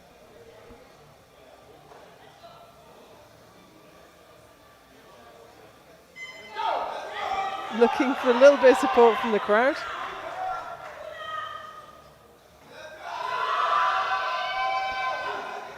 Now there's just a little I'm bit not of sure about the lockout. uncertainty at the top. Yeah. I wasn't sure either. So there might have been a tiny downward movement, or was it supporting? I think, I'll be honest, I think both were correct. Yeah. I think there was a downward Yeah. movement and also the lockout wasn't quite complete. That's what I would say. He was so fast off the floor. He was so Yeah, strong with the that's it. pull. Yeah. Just needs to be more positive pulling back into lockout. Yeah. Final round of deadlifts now. And here's Ilyes Bentalha, Algeria, for 300 kilos.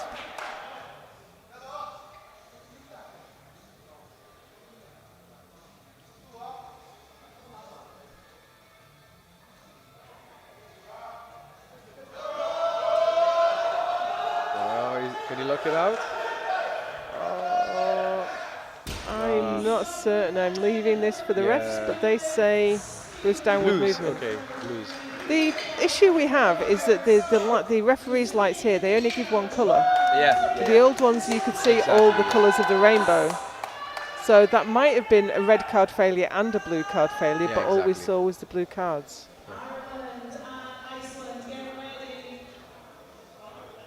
So 302.5 now for Takeda Yusuke, attempting 800 kilo total with that pull if he makes it.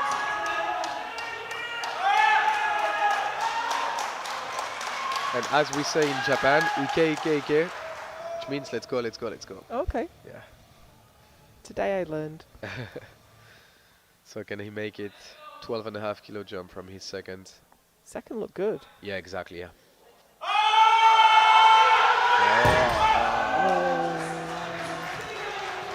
Grip issue, unfortunately. That's a shame, but he has had a good competition up to now. Yeah, strength looked to be on point, and it's just at some point his grip gave up and he wasn't able to. Doesn't have the biggest hands, Yeah, so it's yeah, hard yeah, to lock yeah. in hook grip or something like that when. Yeah, and he also doesn't have a deadlifter's build. He has pretty short arms, so a lot of range of motion. But yeah, he's got a good comp, so congrats to him. Keen Madden now 305 on the bar.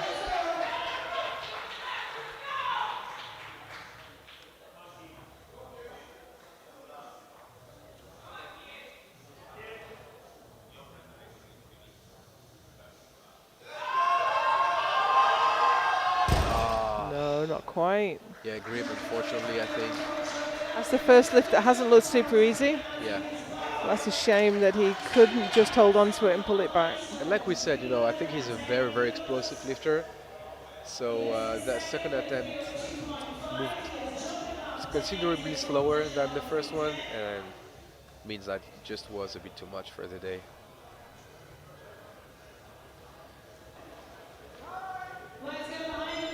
Now Alexander Karrasin, he missed 302.5 on a little bit of lockout, wasn't it? Yeah. Got up to 310.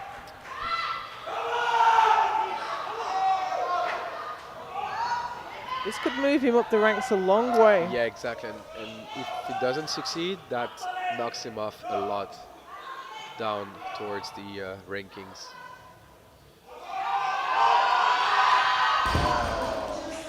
Yeah, grip. And that'll be a disappointing total for him. Yeah. Another grip issue.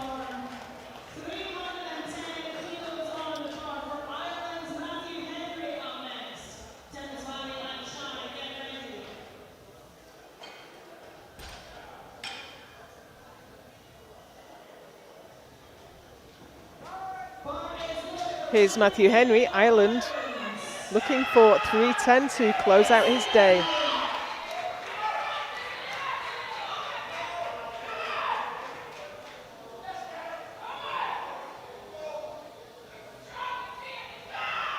Team Ireland fired up, encouraging the lifter. We can see them with the flag.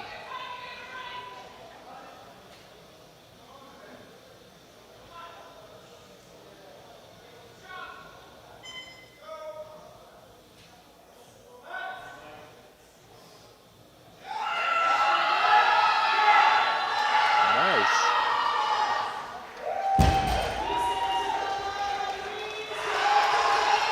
Two white lights is good enough. Yeah. I don't know what that blue is for. Let's see if we can just spot. Maybe they considered that tiny bit of supporting, but I wouldn't say he would be penalised for that. Same.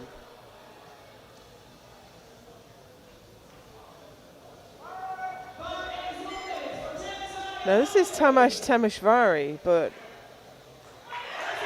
he's coming out for it. 312.5 on the bar, missed this last time. Can he just hit it a bit harder from the bottom? Get it all the way to the top.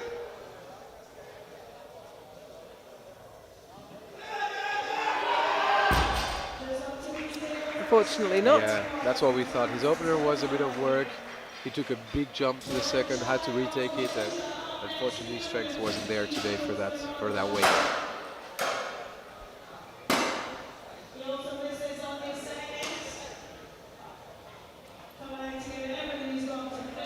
Another lifter next to him missed this weight on his second. It's a Boren Chai, Malaysia. And it just seemed too heavy. Yeah, unfortunately, I don't really know how he can recover from that attempt. It didn't seem like a technical mistake. It just seemed like just strength wasn't there on the day. And I think that's what we saw on the squat as well. Exactly, yeah. But you know, you have 3 attempts, might as well use them and go ahead and give it your absolute best. You compete once in a year at Worlds, so you don't want to have any regrets by not attempting with your absolute best effort.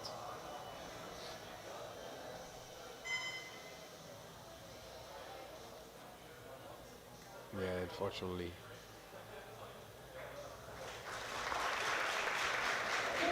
He gave it his best. You know, you have no regrets, you leave everything on the platform, then you go back to the gym and you just train to get stronger. I think the people at home don't realise just how hard it is to travel this far Yeah, and to have everything different and not be able to get the food you want and not have the training environment you're used to. And you don't always perform at your best. yeah, exactly. Okay, so interesting. We have a 2.5 kilo jump for Maurice Seal from his second to third, although his second wasn't good enough for the refs. It was close though. It was close. It was really close. marginal. He got a one blue and one red, so a lack of lockout and either downward movement of the bar or supporting of the thighs. So hopefully he's able to correct all of that with those 2.5 kilos more on the bar.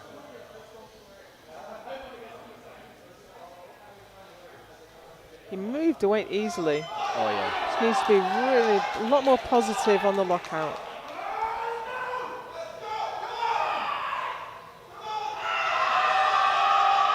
Oh, that's so That's much better. loads better. Yeah, that's so much better. So we have the answer now. Your second was difficult, add more weight. Yeah.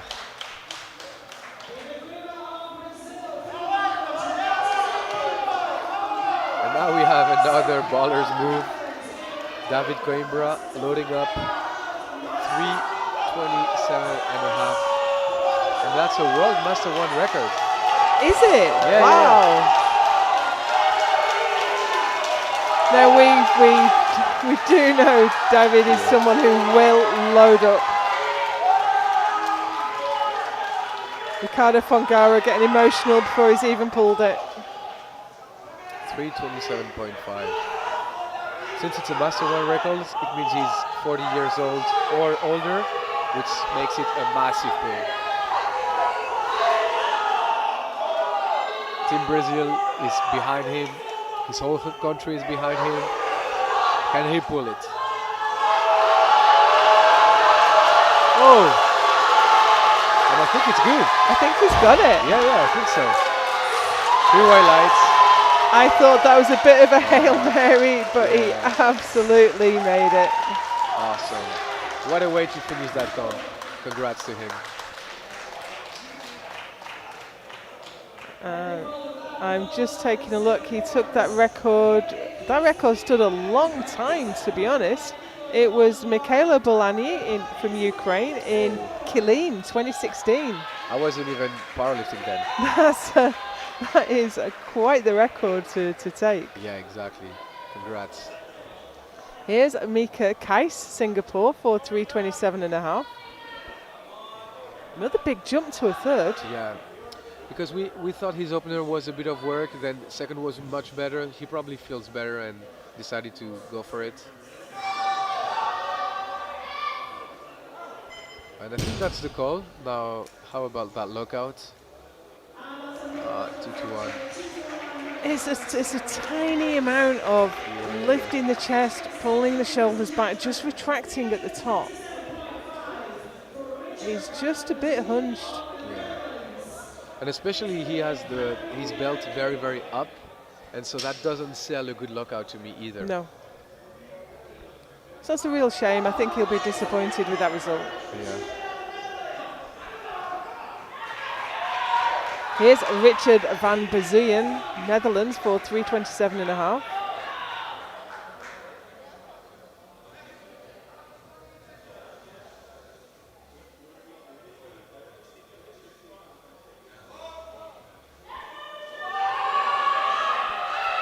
Oh, that's weird, but he's fighting and he's locked out.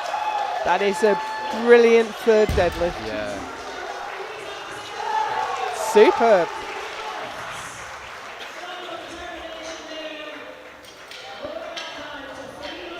Two lifts remain. They are both 330 kilos.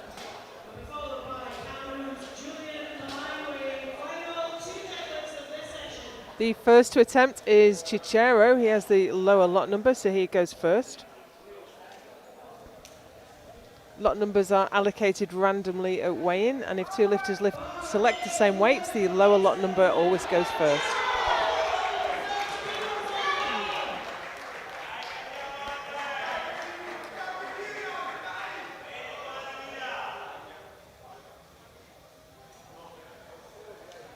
$330, that's a massive pull. Can he do it? Oh, Yes, he can. and he also had probably a bit more in the tank. Probably did. Yeah. He did 330 as well in Estonia at the Euros last year.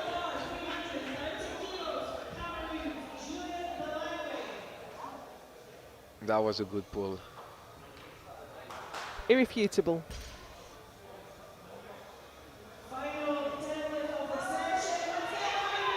And so now we have the final deadlift of that 93 session with 330 kilos on the bar, still a massive pull. And that would give him 822.5 kilos total, which is like a very, very good total for a 93 kilo lifter. Absolutely is. Oh, it's going up, it's going up. Yeah, I think he's got it. I think he's got it too. 3 white lights and a good lift for him. That's a great finish to, you would barely know you're in a B group. The standard of lifting has been fantastic. We've had a world record from David Coimbra, and there are the deadlift results. More importantly, we should have the overall results for you too. And look at that, 822.5, that's winning the B group. Yeah, exactly. We still have to wait for the prime time session, and I think obviously that total will probably be beaten I think so. by a lot of lifters from that session, probably most of them. But still, that was a very, very fantastic lifting session. Thank you for joining us in the commentary booth today. It's been fantastic to have you. And join us tonight, 8 p.m. local time for the A groups.